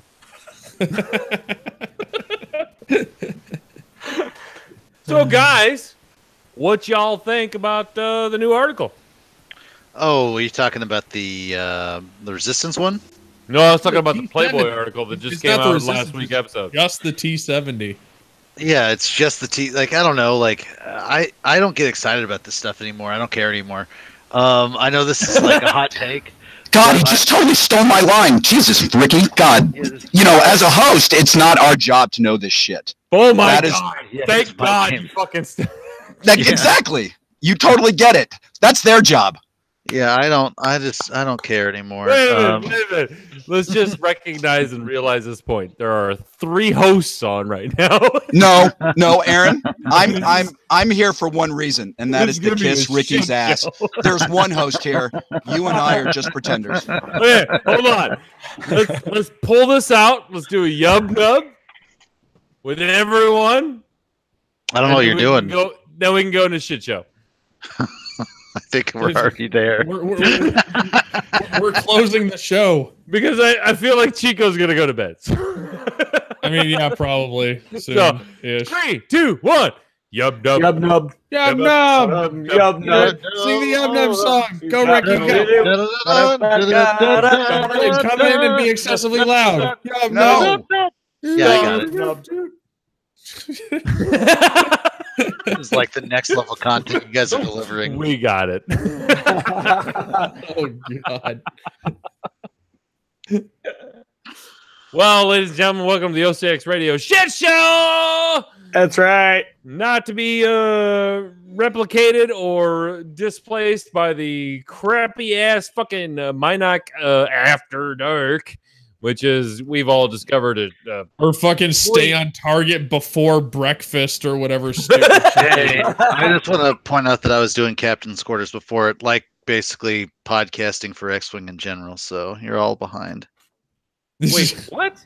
Are you throwing drink volumes in front of me? Is that what you're doing? No, you no, I did. I was doing the Captain's Quarters where we talk about nonsense that aren't necessarily X-Wing related, just like Mine Epic After Dark and whatever the hell this is. Oh yeah, no, I totally stole from everyone. Oh yeah, that's the best way to do it, man. Are you kidding? It's the only way to do it. Now, you know what the shitty part is? People are stealing from us, and like I can call it out. Oh yeah, I'm already gonna steal from you guys after listening to this. So I know. It's hey, for the record, it's the greatest form of flattery. That's what I'm told. Yeah, I mean that seriously. Right, Gordon? Okay, so my fond memory of Ricky. Oh God. Is the problem is I don't know where this is going. Yeah, like, honestly, it's not good. I don't it's know not going anywhere good because you're not even going to remember the insult you hammered my way. So, oh shit! Oh, I like it. I like it. Let me get my popcorn. Oh God. I can't remember what podcast it was on, but it was the rare moment when Stay on Target got mentioned, and I was super excited. And Ricky was part of this group. And he goes, I'm not here to discuss lesser podcasts. And he just went right on. Oh, shit. Fuck, I remember that. Yeah. I got to be honest, like, you got to play a character, right? And part of it is shit talking, right? No, fuck that, Ricky. You know I don't play a character. Yeah. Okay. That to be fair, that is my favorite thing about you is that you 100% of the time, all the time. Like I admit, except when he gets on Gold Squadron, it's super uncomfortable. Yeah. No, that's only because that those guys don't mesh well with what Coach does, right? Those guys are jovial, groupie guys, but they're kind of neither Farmer nor D are very broy. And don't take this the wrong way, Coach, but you're like a broy nerd, right? It works for you, right? I'm Frat City right now. Yeah, exactly. You were telling us about like icing your buddies like an hour ago, right? Like, so I don't think this is exactly a large jump. No, that was the wrong tie-in with my knock. Like, I asked Farmer, I was like, should I tone it down a little bit? He's like, nah, just bring yourself. I'm like, that was the biggest mistake you made. I don't think you know, because like I got super nervous because I was on Minox and it's like up in the fucking sky. And I was like, I'm 3.5 fucking whiskeys down before I even start the show. You know, my favorite story that Blair told me the other day is he's like, look, man, I'm the biggest like drinker on the show, and no one notices. I'm like 5 in every single time, and like no one knows that stuff. I'm like, literally, like my entire world has changed, and like I don't know anything. I don't know shit. Like I am small potatoes apparently. How is your little one? Mine? Yeah. I'm probably gonna wake her up. Okay, all right, I got you. No, but yeah, she's doing good. We're gonna have in a little over a month. We're gonna have her first birthday, and I'm super excited. I am unironically excited. It's gonna be great. I was gonna say a little over a month. You're gonna try for number 2, but or is that already in process? No. We're going on vacation in April to Amsterdam, and I am not going. For my wife, I do not want her to be pregnant when she's in Amsterdam. It's not fair. So you're going to the red light district? I mean, all I know is that like I'm going to try out everything I can while I'm there. I'll just put it that way. Why bother going all the way to Amsterdam when you can just go to Canada now? Yeah, it's a good point. Well, hey, because I'll be there. I'm going to be there for a wedding. So. Oh, okay. Okay, so how about this? What is it with you going to every fucking wedding on the planet? Dude, no isn't that funny? Shit. Nah. Legit fucking question. I'm like, my wife's a popular person. Everybody likes her. And she fuck that. Fuck that. We've missed on a lot of fucking regionals because you have a wedding. You didn't miss on the regionals. I did. No, we missed because he didn't want to go because we weren't there. That's fair. I mean, I would feel that way about me too. I swear to God, I was like, I don't want to get too good at this game. I have a wedding. Yeah, actually, no joke. That is something I'm going to talk about at some point. About how like a bunch of stuff caused me to like go, well, I'm not going to go this entire regional season. Why play X-Wing at all? And that kind of got me not playing X-Wing for probably about a year. I mean, I still played, but I mean, we're talking like once a month, if that. And that was for a while. And I'm back now, so that's good. You can nonsense about X-Wing no matter what. You just gotta. I mean, you're just talking to nerds, so I mean, everybody can speak that, right? Amen, brother. Also, when you're hosting, you don't actually have to know anything. You don't. Yeah. No, he leaves that up to me. Yeah. See, I watched this, right? Yeah, it's like, hey, Chico, what's good? And then Chico gives real content, and then all we got to do is drink and burp and make a joke, and then suddenly you have a great podcast. I mean, to be fair, like I'm playing now. I've got thoughts now, but I mean, at the time, I know what the hell I was doing.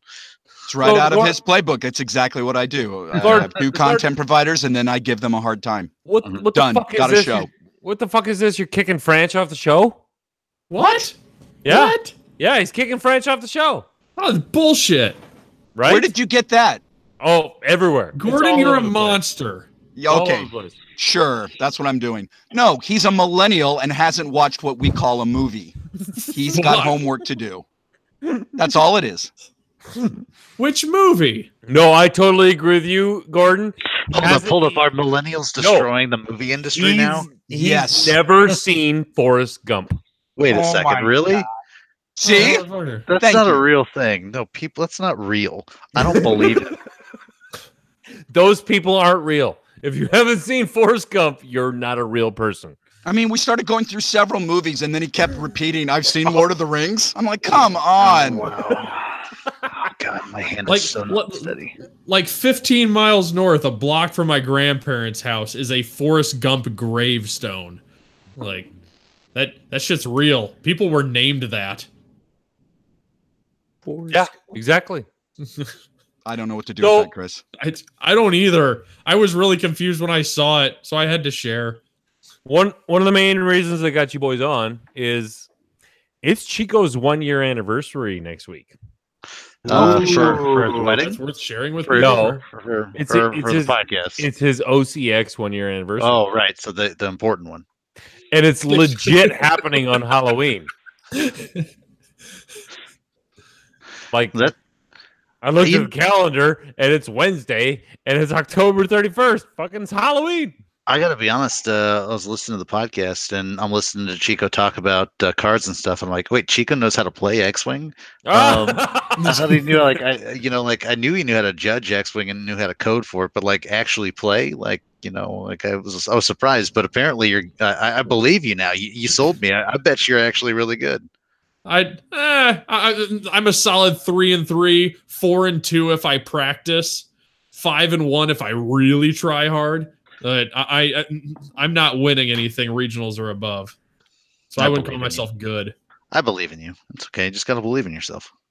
This year we'll do it. We'll do it. Well, I mean, how about this? All of the super broken stuff nowadays is, I don't know, it's not as super broken as the stuff in first edition, so you've got a lot more wiggle room. Right. Especially, I mean, you've been playing for a long ass time too, though, haven't you? I feel like the older players know the style of play more than the people that have been playing like this feels wave 2 to me. Yeah, I think the exact same thing. We dealt with TIE swarms and triple X-Wing coming in. Now we're folding into the Whisper mini swarm era. We've lived through this. We've done this. Yeah, I've done this. Everybody else is like, how do I deal with this? And I'm like, motherfucker, they still have to decloak during the systems phase. Come talk to me when they can do it right before they. When I played X-Wing, we flew uphill both ways. Right, exactly.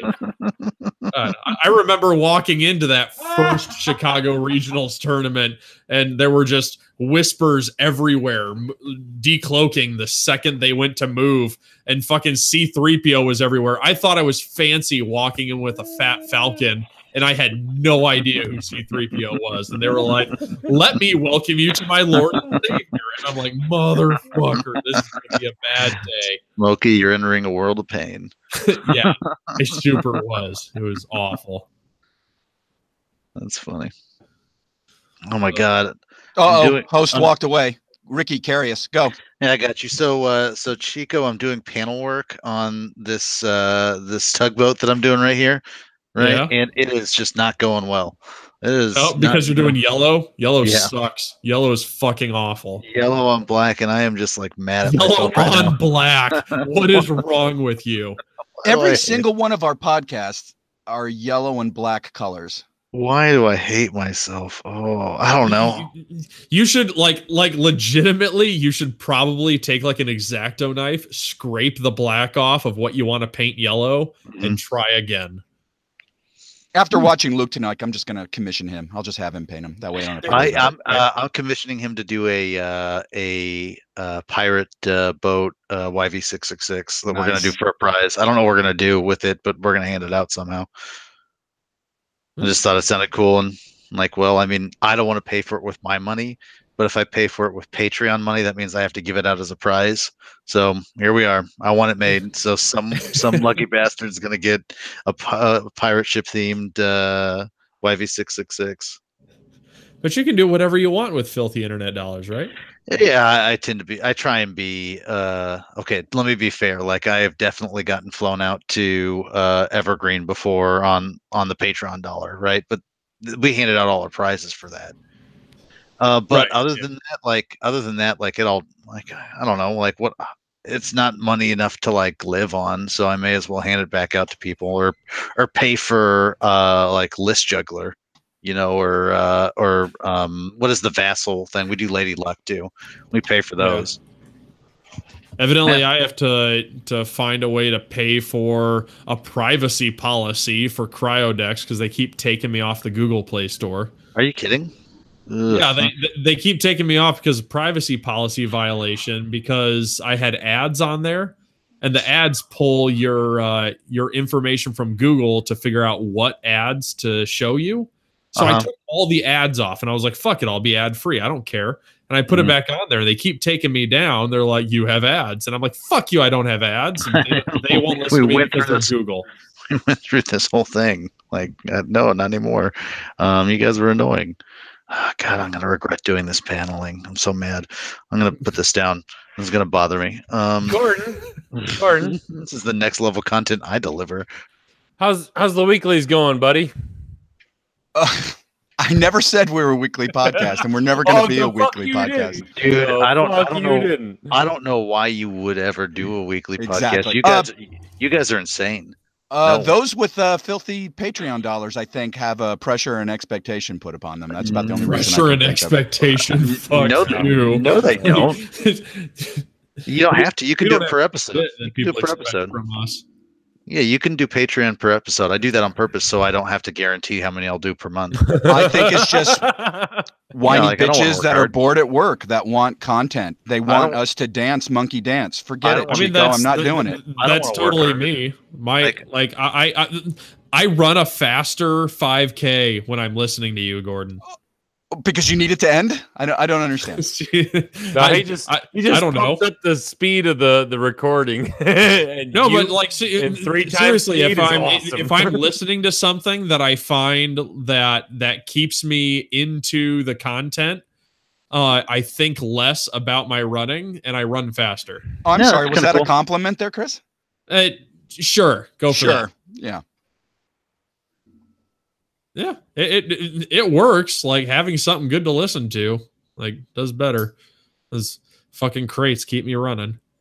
You know, I gotta give them. We were talking about giving them credit for something. Somebody was about some list that they stole, and what I want to give them credit for is the total lack of editing, and I mean this seriously, because that started.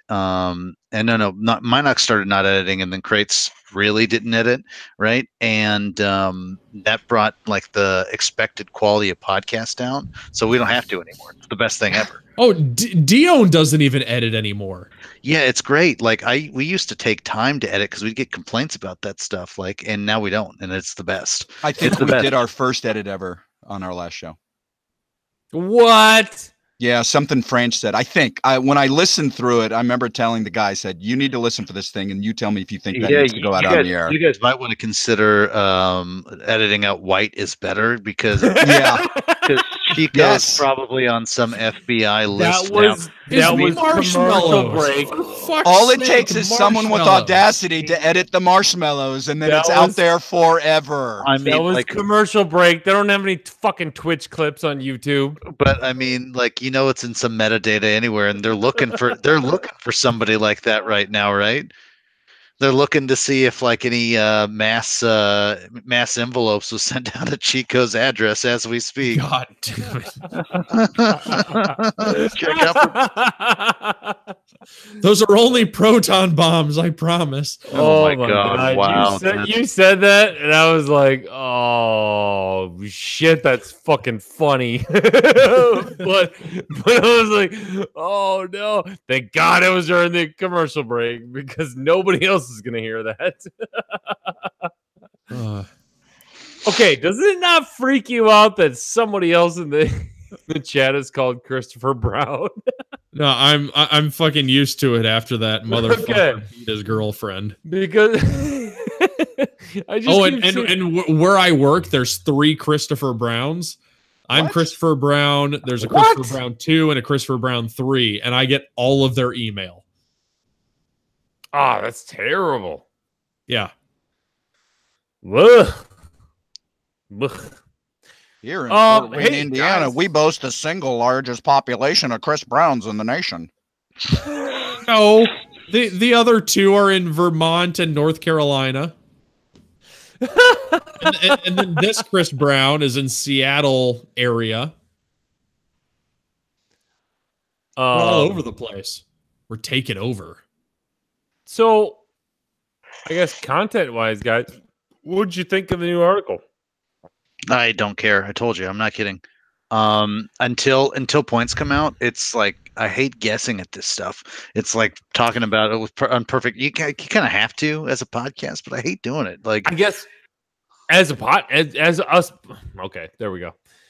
As podcasters, is this not knowing points just a fucking goddamn hatred thing, or is it like overall it's a good thing because monkeys dance? Is that what FFG is doing to us? Is that no? They don't care about us at all.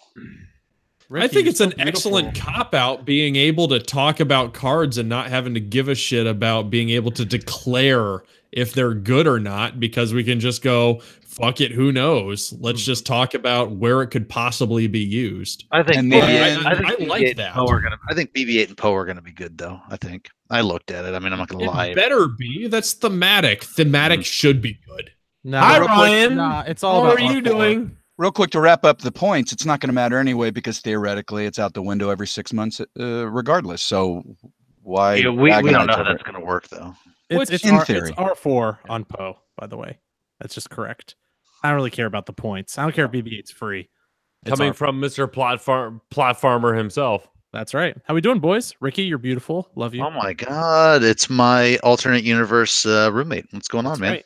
That's right. You know, I want to say it's alternate universe fucking Ricky because he's not yelled other than his, what he has to do when he comes on stream. But yeah, man, I'm not gonna wake up my kid. My wife is sleeping on that other side of the wall, and that is very quiet, or that's like a very thin wall. I'll wake her up. So basically, you're on Gold Squadron podcast right now. I'm gonna be honest with you. The expectation of me is less important than me not getting yelled at by my wife, so I can continue to do this shit. So I mean, I gotta totally agree. It's fair. Yeah, I got a podcast tomorrow, man. So now that I have probably the three, I mean, including myself, Coach, you've got enough content, people. I got to go to bed. The Avengers have assembled. Chris. Yes? You can't leave. You are the one content person here. We're just hosts. We don't know anything. You can't go. Shut your face. Not wrong. Nobody. There's only 19 viewers right now that will ever get to experience 4 of the major podcast hosts. Coach, if you let time. Coach, shut up. If you let Chico leave, we're fucked because we'll get exposed. You cannot let him go. I disagree. I know what I'm talking about nowadays. Oh, so now we know what we're talking about. Oh, okay. Yeah. I just play an idiot on television. Good seeing you. Good night, Chico. I miss you, Chico. Bye. Love you. Hey, enjoy your non-content. I want to kiss your forehead. Welcome, ladies and gentlemen, to the Four Horsemen podcast. Mm-hmm. This is where content goes. Wait, today. could this be a thing? No. I think it could be a thing. Ryan, why do you want to shoot it down? What? I don't make things. They just kind of happen. Right, I know, because I make them happen, and this is happening right now. You try and force it, the more the community is going to destroy you. We're going to do on the clock. We're going to do Baron style, half an hour. That's it. Other than that, that's all you got. That's literally all you've got from me. I have to go to bed.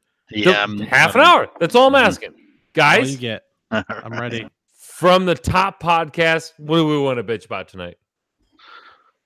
I got it. I know what I want to bitch about. Right. I want to bitch about bids, point bids. Ooh, and good topic. Let's talk about that for a minute. It's because when did, if you don't have the bid, you're going to lose, become the predominant mindset in X-Wing? I talk to my co-host D all the time, and if you don't have the bid, you might as well be a dumb loser. You stupid dumb loser. It looks like you might as well not even play the game. You might as well just pick up your ships and go jerk off in the bathroom because you didn't bring a big enough bid. We had brought this up on our last show a little bit, and the thinking is one that was established in 1.0 when you could reposition better, and you had range control better, and you had auto thrusters, and being at range 3 meant something. Yeah, now, none of that means anything. Therefore, might as well load up on points and learn to fly when you've got the bid and when you don't have the bid. Here's the thing, do I think every list that you build should go to 200 points? Not necessarily, no. But no. I don't think that you should be so scared of losing the bid in any list that you fly, aside from maybe a list that has a ship that has to move last to not take shots, like Soontir. I don't think you should be so scared that you should be going for 9-point bids or 11-point bids or more. I run 11. Yeah, Our but the thing- consensus was it made more sense among the more populated initiatives, like at I5 maybe. The I6 Well, stuff doesn't tend to care as much. Well, that's the thing. Like, if you're running an I5, right? Do you really need to move last? Redline does. Some cases you do. I think Luke scares me so much that it depends. It depends if I've got boost or not. Because like, there are inherent advantages to moving first, such as like what would they used to say that if you did Soontier versus Soontier and you had initiative, you could just block all day. You know what I mean? Like there are additional skills and advantages to not advantages, but you're not boned if you're not moving last. Yeah, I think you're not boned, but you definitely want to move last. Like And that the other matters. And the other thing is in your list, right?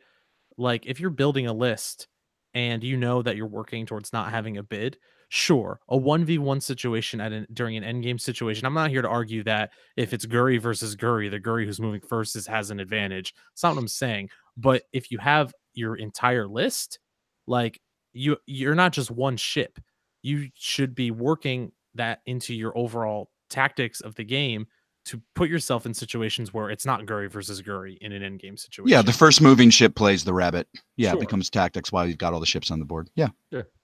But can we say that when they went to all ships are half points, right? Yeah. That made a huge difference. It's a big deal.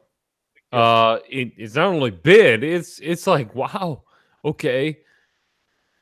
I put these many points in this ship, and then all of a sudden, and then I have a bid on top of it. Wow, that really sucks.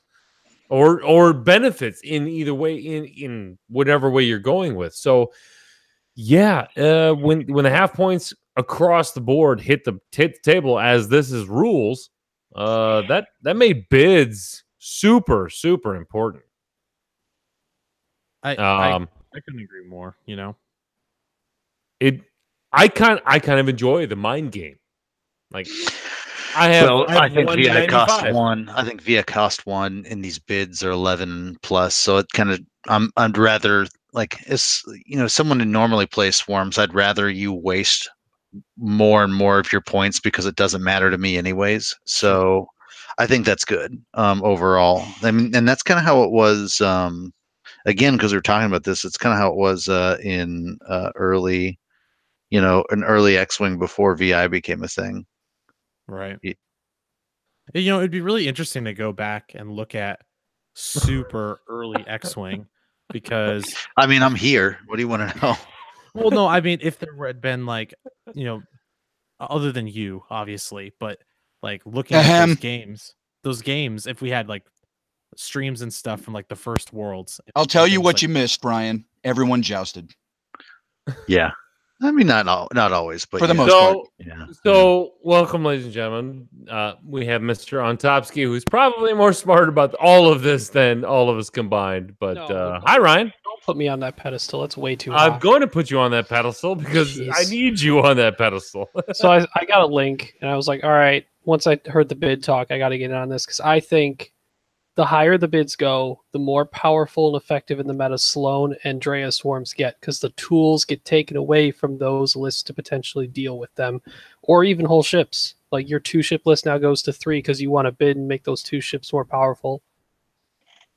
It's interesting. Like I don't know how long it'll be before we see a 2-ship build like be incredibly successful. I know we saw Boba Guri. That's kind of touching in that range, but it is such a risk if you're not being a really good pilot to take 2 ships right now, because you need to have the firepower to get those points without losing half points on your ships as well. That, like, it's not just like in first edition where Guri could fortress all those points and then suddenly she gets away at the game with 1 hull and you have 100 points or whatever, At Coruscant, wasn't Francois with was it Rexler and Vader or something exactly, like that? but the difference between in that situation is both of those ships, if flown optimally, you actually can avoid taking half damage on them at all in any game.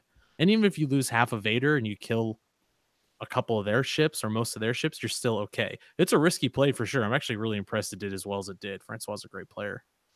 I think that's the 1-2 ship list that has the best tools to just nope out of any situation and come back in later effectively. Yeah, I've flown it. It's good. It's good.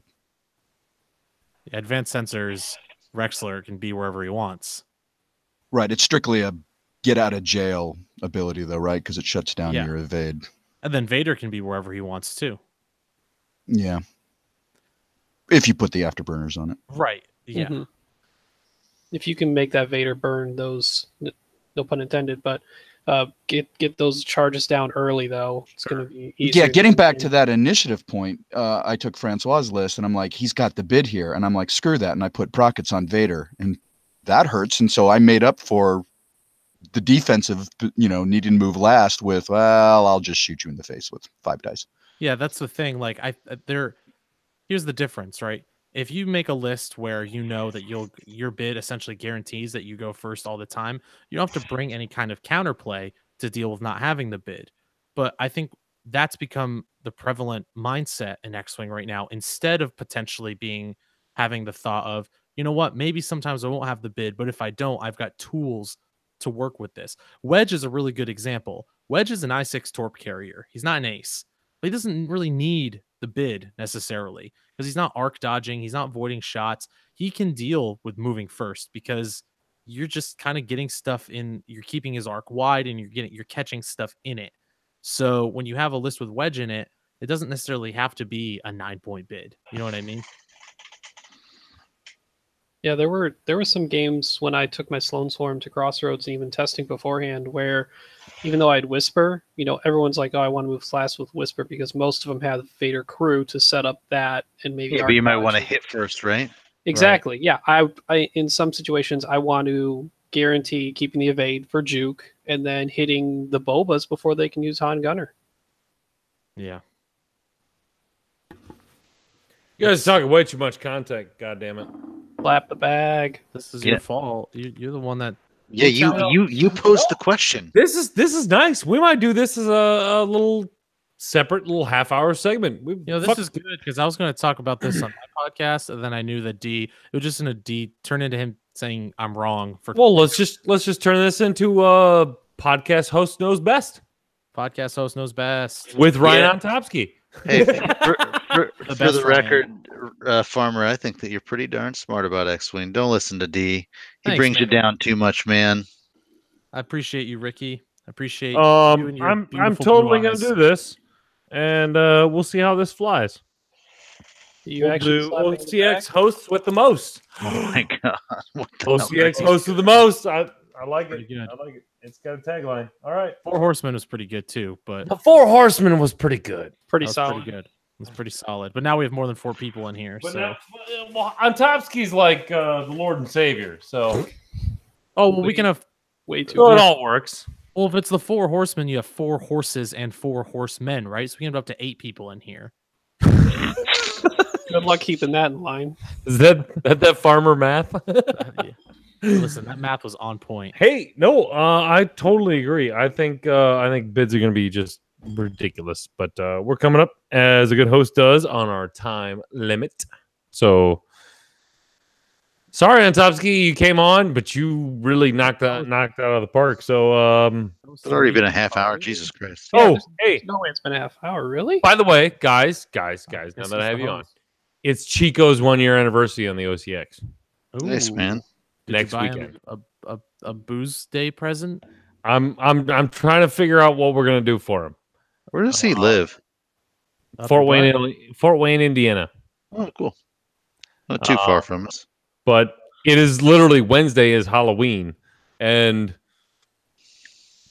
in OCX fashion, we're all dressing up. Nice. And it will be his 1-year anniversary. So I don't know what we're gonna do. Maybe I'll somebody let him into the goddamn pretzel chat, which I'm not happy about. I'm not even in the pretzel chat anymore. What do you mean you're not in the pretzel chat? I don't think I haven't been in the pretzel chat in like over 6 months. Oh, I'm the one who named it the pretzel chat. You're in the groupies chat. Fuck. Jesus. Why did you join that? Someone booted me from the pretzel chat, and I just never bothered asking to come back in. Oh shit! It's been What? like 6 months. No. Yeah. That's funny. Oh shit! Notice I've been gone the entire time. It's amazing. Oh I'm man, free. that's not fair. Farmer- Gordon, What? What did you do? I let Chico into the pretzel chat. Yeah, Dude, I know. that's what you I was did. the one who did that. But do I need to know get you Farmer in there? did. That was my safe space. Damn it. That is what you said then. Yeah, tough shit. That was my safe space to discuss what I wanted to discuss on my podcast. But now Chico's in on it, and I'm like, God damn it. Coach, I got the best Halloween costume for you for Chico's anniversary. You should either do a ref t-shirt or a judge vest. You should Halloween as Chico and oversell it. I actually think that's pretty funny. I wonder if Brett Wong can mail me his judge vest. Time. I doubt it. I might go as a ref this year. Oh, we can do that. We'll go as a ref. Should have a whistle. Oh, bad idea.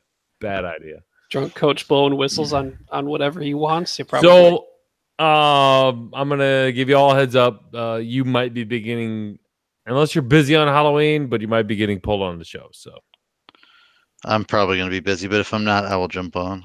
all right. Just You're getting your own episode one of these days, Ricky. And God damn it, I want Calvin Tiberius. I don't want Richard White III. I want because this right now is bullshit. This is not good enough for me, man. This is bullshit. I paid good money for this. Like just sitting to me here, just going. Like this is Coach Kroll on GSP. That's what this is right now. Ryan, I am super sorry that I was not as drunk as fuck on Gold Squadron as I was on Mine. But hey, for the record, I was 7 beers in on Minoc. That was like pregame for me when I was on Minoc. And the difference is, Ricky, you get better as you get drunk. Yeah. No, I'm sorry. No, okay, let me be honest, Gordon. That's like a bell curve. I'm not gonna lie to you. Your episode, Ryan, when you did the apology, and D like tried to make it sound like we're still feuding, made me laugh so fucking hard. It was fantastic, but I don't think they got it. It's okay. all the beeps and bleeper beeps. That was pretty good, but I think I hold the record for comments on one guest on Minoc Squadron. I don't know. There was a bunch of fantasy football talk after our Minoc After Dark. Yeah, people keep telling me that I fleeced you in our trade, and I don't know if that's necessarily true. I think you won it, but that doesn't mean that I'd do the trade again. Yeah, I'd do it again. Gordon, you guys have such a complex league, but it just reminds me of like Dude, when it's so stupid. Well, so I used to be part of a like Madden football one where like we'd have a salary cap and put teams together and play each other in Madden. That's pretty cool. Yeah, it was cool until we just had a party and drafted every year and never played each other anyway. Yeah, you see, the draft is unquestionably the best part of fantasy football, and Agreed. This is like the most boring draft system. I'm not doing this again. I'm not doing this again. I think you guys should play your wives. Are you bailing on the like league after I the do? season? Oh no, I'm in. I got Patrick Mahomes.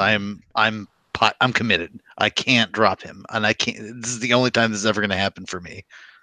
Did you pick him up when you joined the league, or was he already on your roster? No. Someone, the old guy drafted him for me. I'm like, well, all right. Well, now I'm in. I guess. Cool. Oh man, Fuck this. Cutting you guys off. Gordon, what? When are you gonna have somebody famous on your show? The whole point of the show is for me to talk and to be the alpha male and not get outshone by someone who's better and more famous than me. In other words, Coach, you're never coming on. I know I'm never going. I'm not speaking about me. I'm speaking about other friendly podcast hosts that would love to be on The your only show. spot I've got saved is for D when a really good argument is going to come up, and that's about it. I do love arguing. He asked with D. me onto the show, but we were already post good argument, and so we're waiting. Hey guys, you should always play Secret Hitler with Gordon. Oh God, Ryan, I love you, but God, you're such a liar. Wait, are we doing a Secret Hitler at Gen Con this year? I won't be there, but I'm going. Why the fuck are you not going to be there?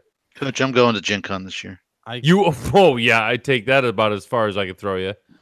I got to till that wedding home. shows up. I actually need to visit my family in New York. What? I'm not arguing with you, but that's my goal. I won't be. I have not been home in over a year, so I can't use that money to go to Gen Con. Look, It's people, LA's your your home now. Patreons would pay to send you to Gen Yeah. Con to play Secret Hitler and record that. You have a Patreon. No, it's not about like that. That Patreon money can afford to send me kind of to one tournament a year somewhere else, but like we've used a lot of it for the Minot Open, to be honest. Ryan. I've got a place. I got a place you can stay at. It's $35 for the weekend. For the week. Okay, I will consider it, but it's all very expensive. I don't get a lot of vacation time either. I mean, but I'll consider. You have to stay in the OCX house. I do love the OCX. Can I sleep with you, Coach? Can we snuggle? Can we snuggle? Yeah. Yeah, okay. Gotta be Yeah, we can do prepared that. for a construction cone to be outside your door, though. No. Fuck. Yeah. Topsky knows all about this. Oh boy. Was that house not fucking baller or what? That was awesome. Oh my god, it was amazing. It was top shelf. But yeah, if we steal any more traffic cones, I might have to kick Chicago out of the house. But you guys did that. That's absurd. No, the worst part about it is I figured out that the OCX sticker is probably going on 3 years now on the elevator in the event hall. They haven't scraped it off. It's still there. Anyway, ladies and gentlemen, this has been the OCX Radio Podcast, a.k.a. the Four Horsemen plus Topsky podcast show. We're going to end this, baby. Thank you all for watching. I want to thank you first again for watching the OCX pregame show. Thank you. That was awesome. I think Luke did an excellent job. For the rest of us, the OCX Radio Podcast, the Stay on Target Podcast, the Minox Squadron Podcast, the Scum and Villainy Podcast, and on Topsky. Good night. Night. Hey, Ryan.